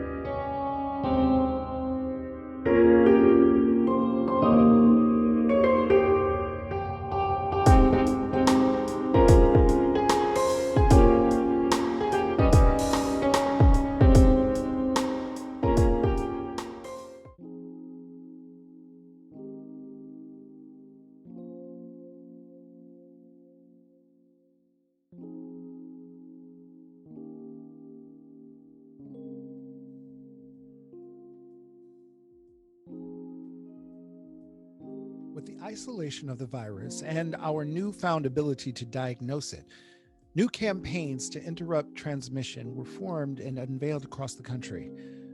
As 1984 came to a close, the doors of many bathhouses started to as well. The closings were met with mixed sentiments, some saying they were necessary to public health, and others saying they were regulatory oversteps and rights violations. With the FDA issuing a license for the first commercial test to detect the virus, blood banks began screening U.S. blood. President Reagan first publicly spoke about AIDS as a response to criticism towards his administration's handling of it. The Surgeon General under Reagan, Dr. Charles Everett Koop, would later state that his effort to manage the AIDS crisis in its early years were prevented by the administration. But in 1985, the president proposed $70 million to be allocated to AIDS research. Congress, in a positive twist, designated $190 million in funding and pushed Reagan to appoint an AIDS czar. The arts and entertainment world began to burst with work inspired by the suffering the crisis had wrought. The theater world saw multiple plays written and produced, which narrated the painful journey people with AIDS had been through and the uncertainty in which they and the world still found themselves. For many, the announcement that Rock Hudson had AIDS shattered many misconceptions held to be true in the public eye. The news that a celebrity had been diagnosed made the specter of AIDS feel disturbingly inescapable, and all the more so when he died less than 2 months later. Fear began to overcome reason. A teenage hemophiliac named Ryan White was refused entry into his middle school after he was diagnosed with AIDS, likely acquired from contaminated blood treatments. This was one of many legal battles that would need to be fought to defend the rights of people with AIDS, as the virus which caused it continued to spread. By the beginning of 1986, the UN had published the news that the virus had been reported in every region of the world. The death rate at that time had reached over 50%, nearly 60% in children. The life expectancy after being diagnosed was less than a year and a half. It was at this time, more than 6 years after the first patient had been identified, that the virus was officially designated the Human Immune Deficiency Virus, or HIV. Dr. Koop also published a report on AIDS that was mailed to every American household. The report was a frank and clear explanation to the people of what HIV is, how it is transmitted, and how that transmission needed to be interrupted. Within the publication, Koop very poignantly appealed to the public's reason and compassion, stating, "At the beginning of the epidemic, many Americans had little sympathy for people with AIDS. The feeling was that somehow people from certain groups deserved their illness. Let's put those feelings behind us. We are fighting a disease, not people." 1987 brought with it protests and passion. Larry Kramer founded the AIDS Coalition to Unleash Power, or ACT UP, a group that fought for the release of life-saving investigational medications to all people with AIDS, public education on HIV, and for policy to prevent discrimination based on HIV/AIDS status. The dramatic protests orchestrated by this and other groups were powerful and succeeded in changing the way federal regulatory administrations processed drug approval. These changes helped to make the newly identified drugs for treating HIV more quickly and widely available. ZDV and AZT were originally used to treat cancer. They were found to be somewhat effective in treating patients with HIV, though they came with several side effects difficult for patients to tolerate. Those early medications needed to be combined with other drugs to maintain effectiveness. Highly active antiviral therapies, or HAART, made use of those combinations. By the late 1990s, some had been combined into a single pill. This progression continued, with the medications getting better and better, with fewer and less severe side effects. Arguably, the most impactful achievement was the release of a medication called Truvada. This combination medication is used as a treatment for HIV as well as pre-exposure prophylaxis, or PrEP. With its release, the rate of new infections every year began to plateau for the first time since the beginning of the epidemic. In 1987, with the first treatments becoming available, the world finally had hope.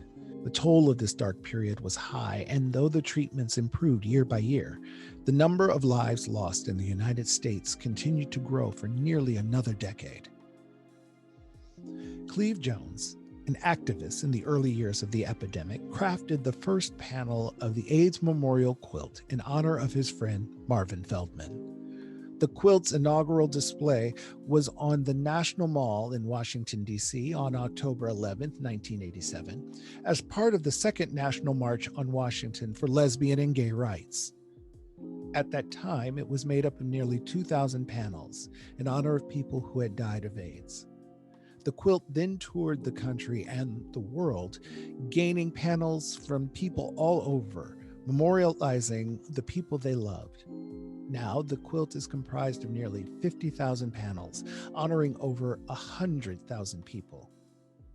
In November of last year, the National AIDS Memorial took over its care and brought it to California. The battle against HIV continues, with more people, resources, and knowledge invested in the fight than ever before.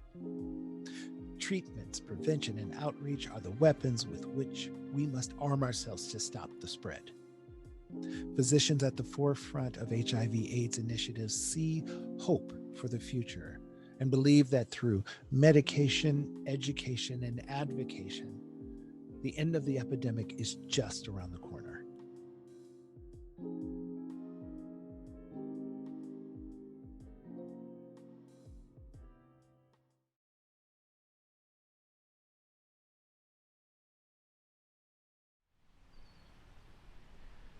If we were created in God's image, then when God was a child, he smushed fire ants with his fingertips and avoided tough questions.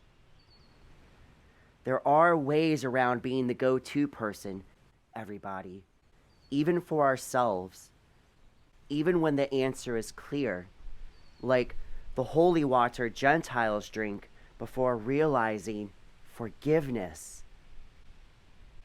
is the release of all hope for a better past. I thought those were chime shells in your pocket, so I chucked a quarter at it, hoping to hear some part of you respond on a high note. You thought I was hurling crowbirds and mockingbirds and abandoned me for not making sense.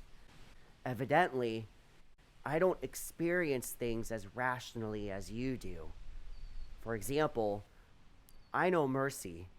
When I have enough money to change the jukebox at a gay bar, somebody's gotta change that shit.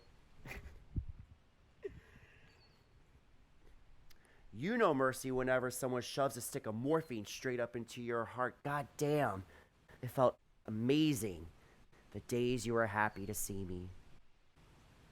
So I smashed a beehive against the ocean to try to make our splash last longer. Remember all the honey? You had me looking like a jellyfish, ape, but you walked off the water, and a porcupine of light, golden strands drizzle out to your wasps. This is an apology letter to the both of us for how long it took me to let things go. It was not my intention to make such a production out of the emptiness between us, playing tuba on a tombstone of a soprano to try to keep some dead singer's perspective alive. But I swore you sung me a love song back there, and that you meant it. But I guess some people just chew with their mouth open. So I ate earplugs alive with my throat, hoping they get lodged deep enough inside the empty spots so that I wouldn't have to hear you leave me, so I wouldn't have to keep listening to my heart saying all my eggs are in a basket of red flags.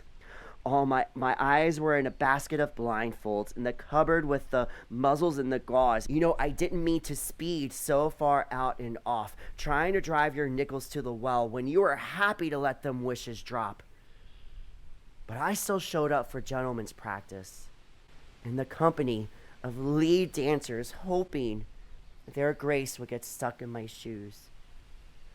Is that a handsome shadow on my breath, sweet woman? Or is it a cattle call in a school of fish? Still dancing with me. Less like a waltz for panic, but more for the way we hoped to swing. The night we took off everything and we were swinging for the fences. Don't hold it against my love. You know I want to breathe deeper than this. Didn't mean to look so serious. Didn't mean to act like a dirty floor. Didn't mean to turn us both into cutting boards. But there were knives stuck in the words where I came from. Too much time back with my words. I pulled knives from my back and my words. I cut trombones from the moment you slipped away. And I know it left me looking like a knife fight lady. You know it left me feeling like a shotgun shell. You know I want to go and catch my breath. And I'll show you how I caught my breath to death. It was hiding in all the wind instruments, buried in your castanets. God damn, if you ever want to know how it felt when you left, if you ever want to come inside, just knock on the spot where I finally pressed stop. Playing musical chairs to your exit signs. I want to cause you a miracle when you see how I've kept God's image alive. Forgiveness is for anybody who seeks safe passage through my mind. If I was created in God's image, then when God was a boy, he wanted to grow up to be a man, a good man. And when God was a man, a good man,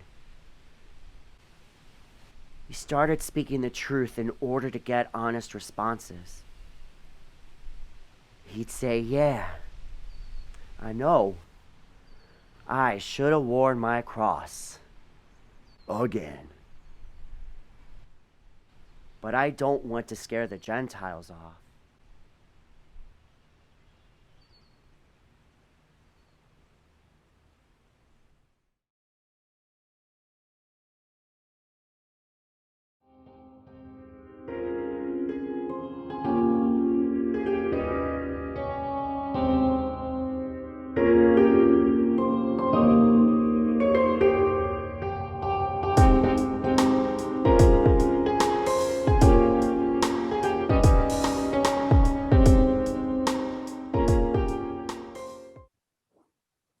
Hello there. I hope you're enjoying the Red Show and that as you're enjoying some of the performances, you're getting a chance to head over to the website for AIDS Action Baltimore. Take some time to look at the great work that they do and recognize that as a nonprofit, they need all the financial support they can get. Please, if you're enjoying the performance and are able to, donate to AIDS Action Baltimore. Any contribution can help keep this important organization running and helping the community in the fight against HIV. Thank you. Now, we have a very special guest joining us for a brief chat about the future of HIV/AIDS treatment and prevention.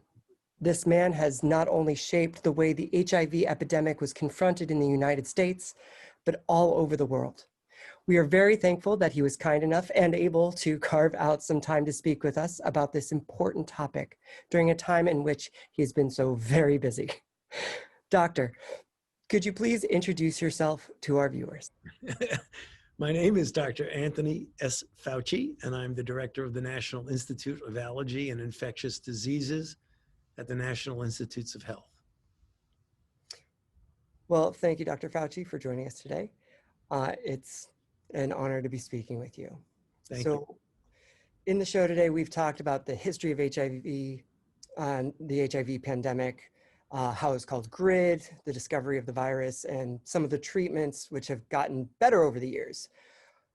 Can you, with your finger on the pulse and your eye on the future of treatment and prevention, give us an idea of how things are looking today? How's the US been doing over the past few years regarding rates of infection, things like that?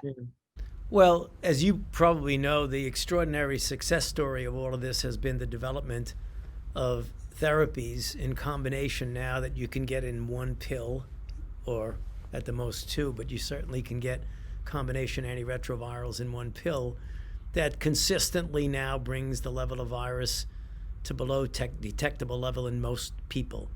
That is critically important for two reasons. One, it saves the life and provides essentially a normal living pattern for the person who's being treated, but it also prevents that person from transmitting the virus to their sexual partner. That is treatment as prevention, but better known as undetectable equals untransmittable. That is a major, major advance in therapy that ranks up there with the therapeutic successes of virtually any disease. That's the really good news. The still sobering news from a more of a public health epidemiological standpoint is that we have about 38,000 new infections in the United States. That number has been stuck at around that for very long, for like 12 to 15 years. We've really got to get it lower than that. And that is the thing that was the motivating force in the program that we started about a year ago, but it officially started in 2020. And that is ending the HIV epidemic in the United States as an epidemiological phenomenon by diagnosing, treating, and preventing infections. And I believe that we can do that if we essentially engage the communities that are most intensively involved from the standpoint of incidence and prevalence. I mean, if you look at the United States, 13% of the population is African American, 44% of the new infections are African American, 65% of those are men who have sex with men, and 75% of them are individuals who are young individuals, between 18 and 40 years old. So we really need to be attentive to how we may be able to prevent infection in those. So we got good news and sobering news. Absolutely. Yeah. What obstacles do you think there are that are going to inhibit our ability to start heading in that direction?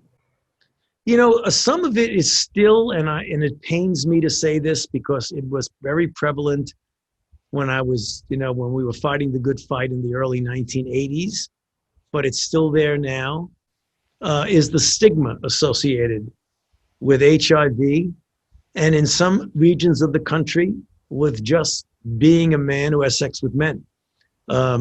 It's the thing that we see why, astoundingly, there are over 3,000 counties in the United States, and 48 counties, plus the District of Columbia and San Juan, Puerto Rico, account for more than 50% of all of the infections in the country. That's stunning that that's the case. And if you look at the map of the country, there are 7 states in the southern part of the nation where many of the infections are predominantly in the rural areas of the state. So that in Mississippi, instead of in Jackson, Mississippi, it's out in the rural area. And that's where you find the most stigma and the most difficulty in African American gay men predominantly, but not just African American, even white and Hispanic men who have sex with men, of getting the kind of counseling that gets them to understand things like PrEP.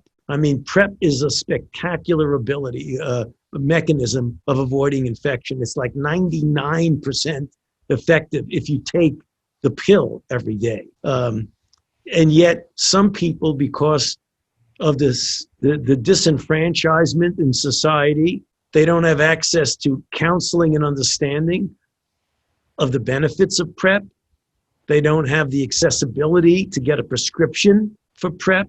Those are the things we have to overcome, because PrEP can really be life-saving. And I think that could go a long way in decreasing that number of 38,000 new infections each year, which is completely unacceptable in 2020. I mean, you could understand in 1989, 1990, but not in 2020. We should not be seeing 38,000 new infections. And PrEP's been around for about 8 years. I think it came out in 2012. Right. And you said it's been about 15 years where we've been stuck at 38,000? Right. With those kinds of numbers. Absolutely. You know, we can do it. I mean, it's not outside of our grasp to be able to do it. That's the frustrating thing about it, Gary, that you'd like to see if you don't have the tool. I often refer people about why I encourage people to make use of the tools we have. I started taking care of persons with HIV before we knew it was HIV in the summer and the fall of 1981. Okay, so that's 39 years that I've been doing this. And back then, we didn't have any tools. We had nothing. We had Band-Aids for hemorrhages is what we had. We had some treatment for opportunistic infections, some, not as good as we have now, but we didn't have any of the things we did now. The fact that we have the tools now and we're not maximally utilizing them is very disturbing and in fact painful, because you can do it, you have the tools to do it. We've just got to do it. We've got to implement. All of a sudden, implementation science becomes as important as, the discovery science is to implement what you've already discovered. Now, you are somebody who has a very good ability to look at things on a global scale as well, and recognize that a pandemic means the entire world. Is there any place in the world that is getting it right? I think to some respects we're getting it right for the reasons that I mentioned, but we still have a ways to go. I don't think there is any country that has got it perfect the way we think we should have it, where they are essentially ending the epidemic, no infections perinatally, decrease the deaths dramatically because you get infected people on therapy, and diagnosing and preventing infections like we have never done before. we can do it. I mean, that's the thing. And that's the reason why we have that program, Ending the Epidemic as We Know It. We can do it. I mean, if again, you have to compare it to a time when you didn't have the tools. You could say, hey, I'd like to end this damn thing, but I don't have the tools to do it. Now we have the tools to do it. So we can end it. We can end it in the United States, and we can end it in other countries. So I've heard you speak before, and I think during that, you actually said that a vaccine would be the nail in the coffin when it comes to this whole. Right. Today we're not talking about COVID. However, do you think that some of the race for a vaccine for COVID has educated us in ways that we might be able to apply to looking for a vaccine for HIV? Gary, I'd like to say yes, but the answer is no. Sorry. Darn it. The answer is no, is because, one of the obstacles about a vaccine for HIV is that for reasons that are very complicated and many of which we don't even fully understand, the body does not make an adequate immune response against HIV. It just doesn't. We know that because when even people get infected, they don't get a broadly neutralizing antibody until the virus has been replicating in them for about 2 years of constant virus replication. By that time, even though they have broadly neutralizing antibody, it isn't broadly neutralizing against the virus that's in their body. So the body has already shown us that it has really a tough time to making good protective responses against HIV. If you look at any other infection, even the infections in which there's a considerable degree of morbidity and mortality, smallpox, measles, polio, ultimately, most of the people who get infected with those viruses recover. They clear the virus from the body and they're protected from subsequent exposure. So the body has already done what we call a proof of concept. It's proven to us that it is capable of handling that virus. And so when you want to make a vaccine against measles, polio, smallpox, you can do it because the body has already done it. Not with HIV. And with COVID-19, we know people recover from SARS-CoV-2. Most of the people do recover. So we know the body is capable of making an immune response. So that's why I can look you in the eye and say, I will almost guarantee you, I can't tell you how effective it will be, but I will almost guarantee you that we will have a vaccine against SARS-CoV-2 before we have a vaccine against HIV for the reasons that I just mentioned.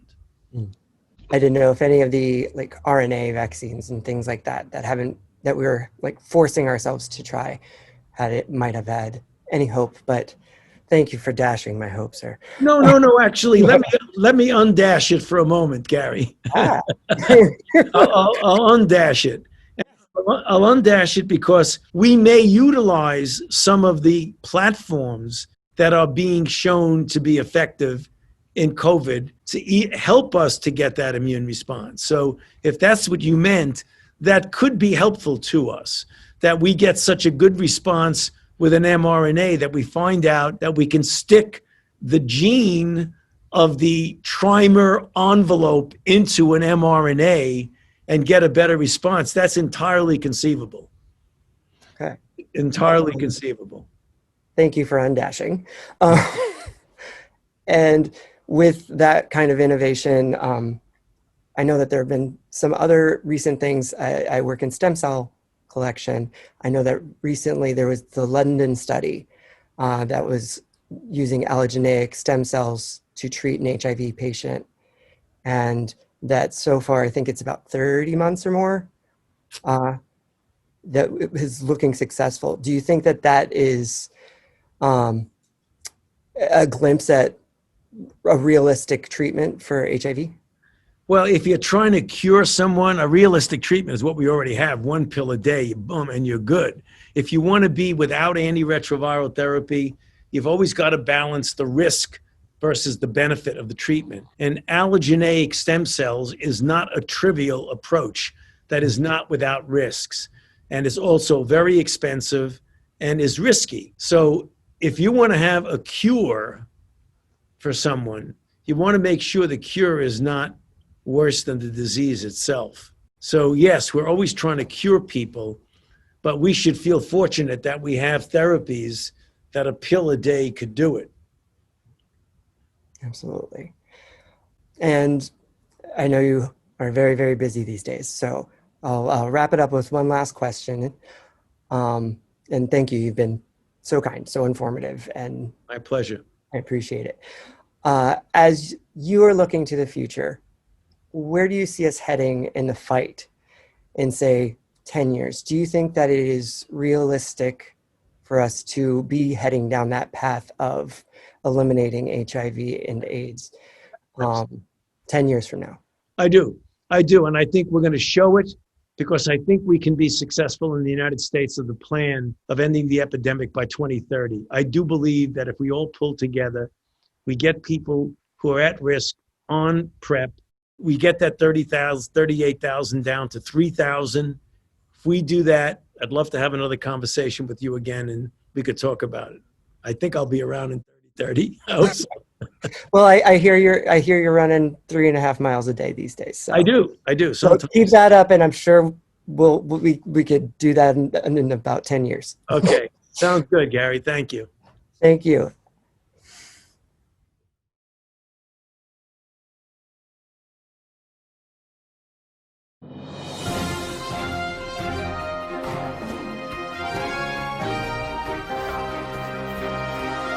Hello, my name is Sean Fraser, reporting live from the Rainbow Room. Barbara Walters has the evening off.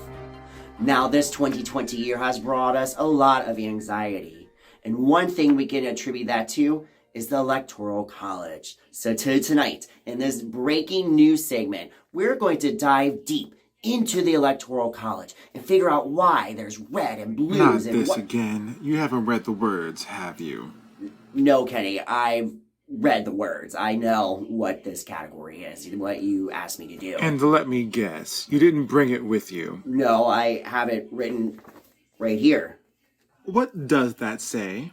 Electoral College. Oh, honey, you're so lucky you're pretty. That doesn't say Electoral College. It says Electoral Collage. You know, like multiple pictures.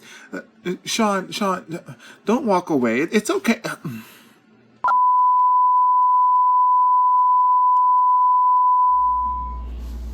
Attention, all peepadoodles. I'm here to present to you the finale of the Ballroom and Y'all's Room Challenge. And we have brought back some fierce competitors from the We Three Queens past. You might remember these faces from the Visibility Show, which you can see on our YouTube channel. From the House of Spice, ViiVian Spice. And from the House of Attenshun, Chasen the Attention. And your category is Electoral Collage.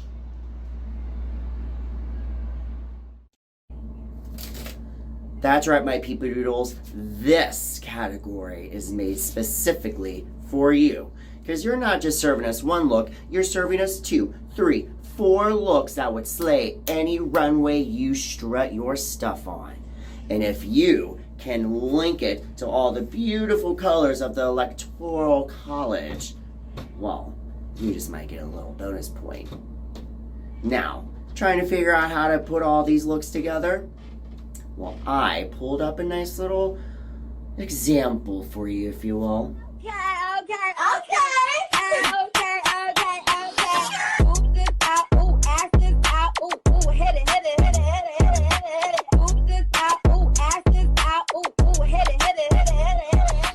Now run off, my peepadoodles, and don't fuck it up.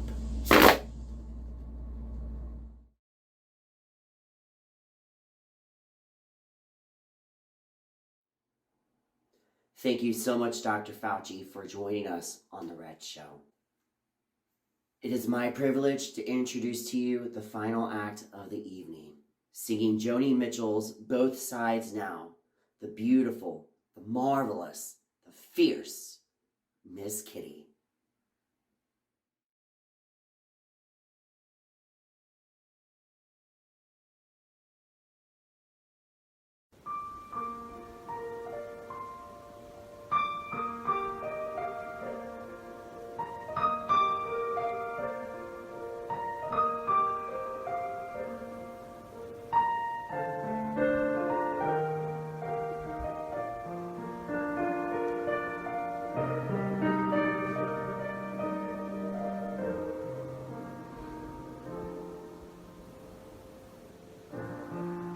Rows and flows of angel hair and ice cream castles in the air and feather canyons everywhere.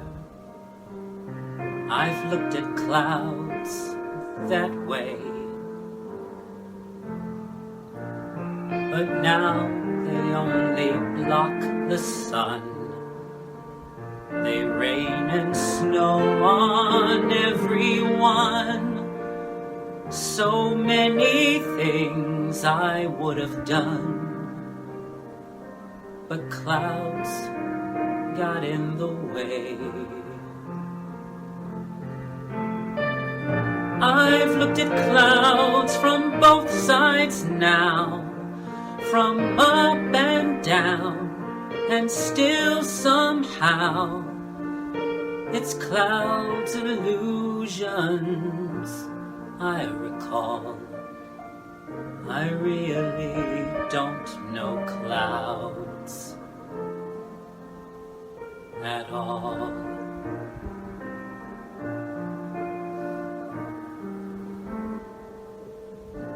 Moons and Junes and Ferris wheels, the dizzy dancing way you feel when every fairy tale comes real. I've looked at love that way, but now it's just another show. You leave them laughing when you go, and if you care, don't let them know. Don't give yourself away. I've looked at love from both sides now, from give and take, and still somehow it's love's illusions I recall. I really don't know love at all.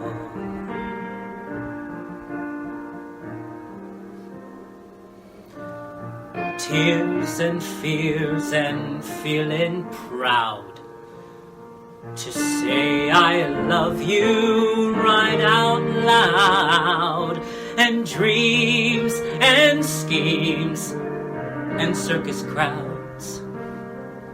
I've looked at life that way, but now old friends are acting strange. They shake their heads, they say I've changed. Well, something's lost, but something's gained from living every day. I've looked at life from both sides now, from win and lose, and still somehow it's life's illusions I recall. I really don't know life at all.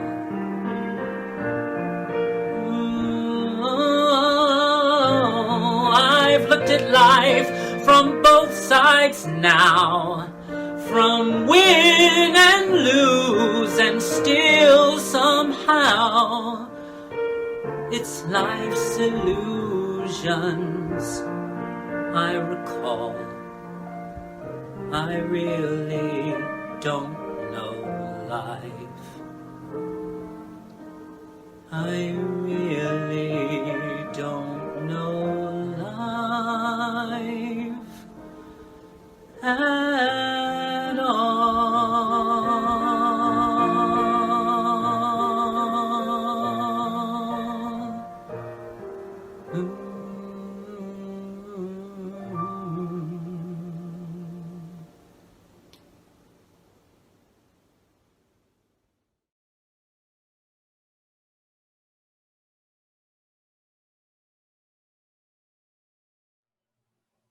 Thank you for joining us for The Red Show. We're so very thankful to have you with us and for all of your support. Now, the finale for this show is going to be a little different than last show. The song that we decided to end this show with was written and created by the artist when a loving friend passed away from this epidemic. The HIV/AIDS epidemic has impacted millions of lives in and out of the LGBTQIA+ community. Millions of people have lost their battle with this virus, and millions more still live with it to this day. So we three queens dedicate this song to you.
There are times when I look above and beyond.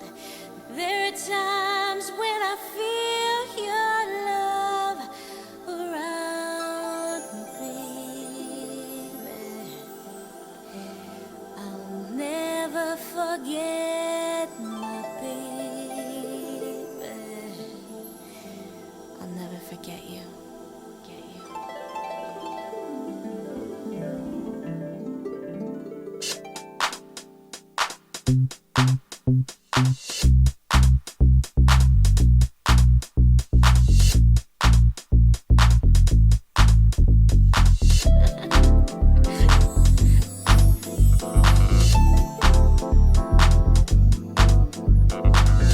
There are times when I look above and beyond.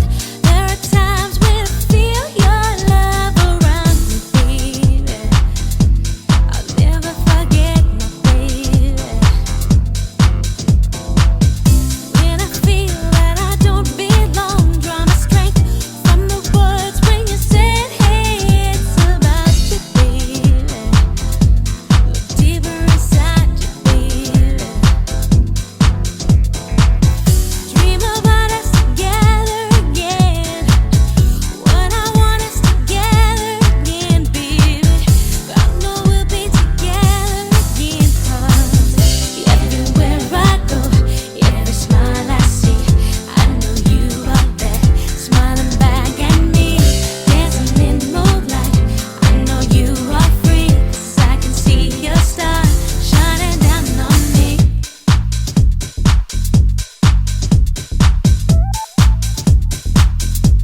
On behalf of We Three Queens and the cast and crew of The Red Show, thank you so much for joining us.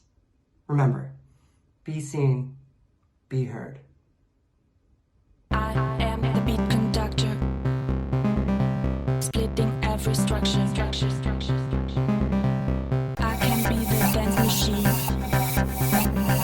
Don't you say it's club routine. Working hard to get ahead, but the night makes me forget. Step to this and take my hand. Catch my eye to understand. See me walking in the sun. It has not yet begun. I can be the dance machine. Don't you say it's club routine. I get lost within the sound. Keep you dancing round and round. I can be the dance machine. Don't you say it's club routine. Working hard to get ahead, but the night makes me forget. Step to this and take my hand. Catch my eye to understand. See me walking in the sun. It has not yet begun. I can be the dance machine. Don't you say it's club routine. I get lost within the sound. Keep you dancing round and round. I am the beat conductor, splitting every structure. I can be the dance machine. Don't you say it's club routine.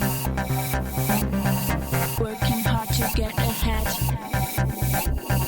but the night makes me forget. Step to this and take my hand. Catch my eye to understand. See me walking in the sun. It has not yet begun. I can be the dance machine. Don't you say it's club routine. I get lost within the sound. Keep you dancing round and round. I can be the dance machine. Don't you say it's club routine. Working hard to get ahead, but the night makes me forget. Step to this and take my hand. Catch my eye to understand. See me walking in the sun. It has not yet begun. I can be the dance machine. Don't you say it's club routine. Oh my God, guys, our second show is down. Oh, I think for the next show, we should definitely stream it live on LiveJournal MySpace.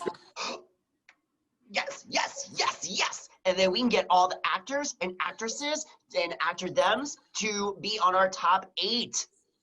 You know what? I'm going to get a hold of Tom. I've been friends with him since the beginning. Yeah, he is definitely very good. And he is a good contact. And you know what? I think with his help, I might be able to get our monthly newsletter that we'll send out to everyone's Hotmail and Yahoo accounts. It's going to be amazing. Yeah.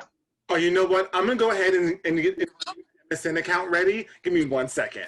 You know what? If we're going to be working on this, I'm going to get my America Online Instant Messenger away message up. And I'm going to start actually writing up our next newsletter for Finn. So that way it's all taken care of. Yeah. Oof. It's the ancient internet history for me. Sierra, pull up.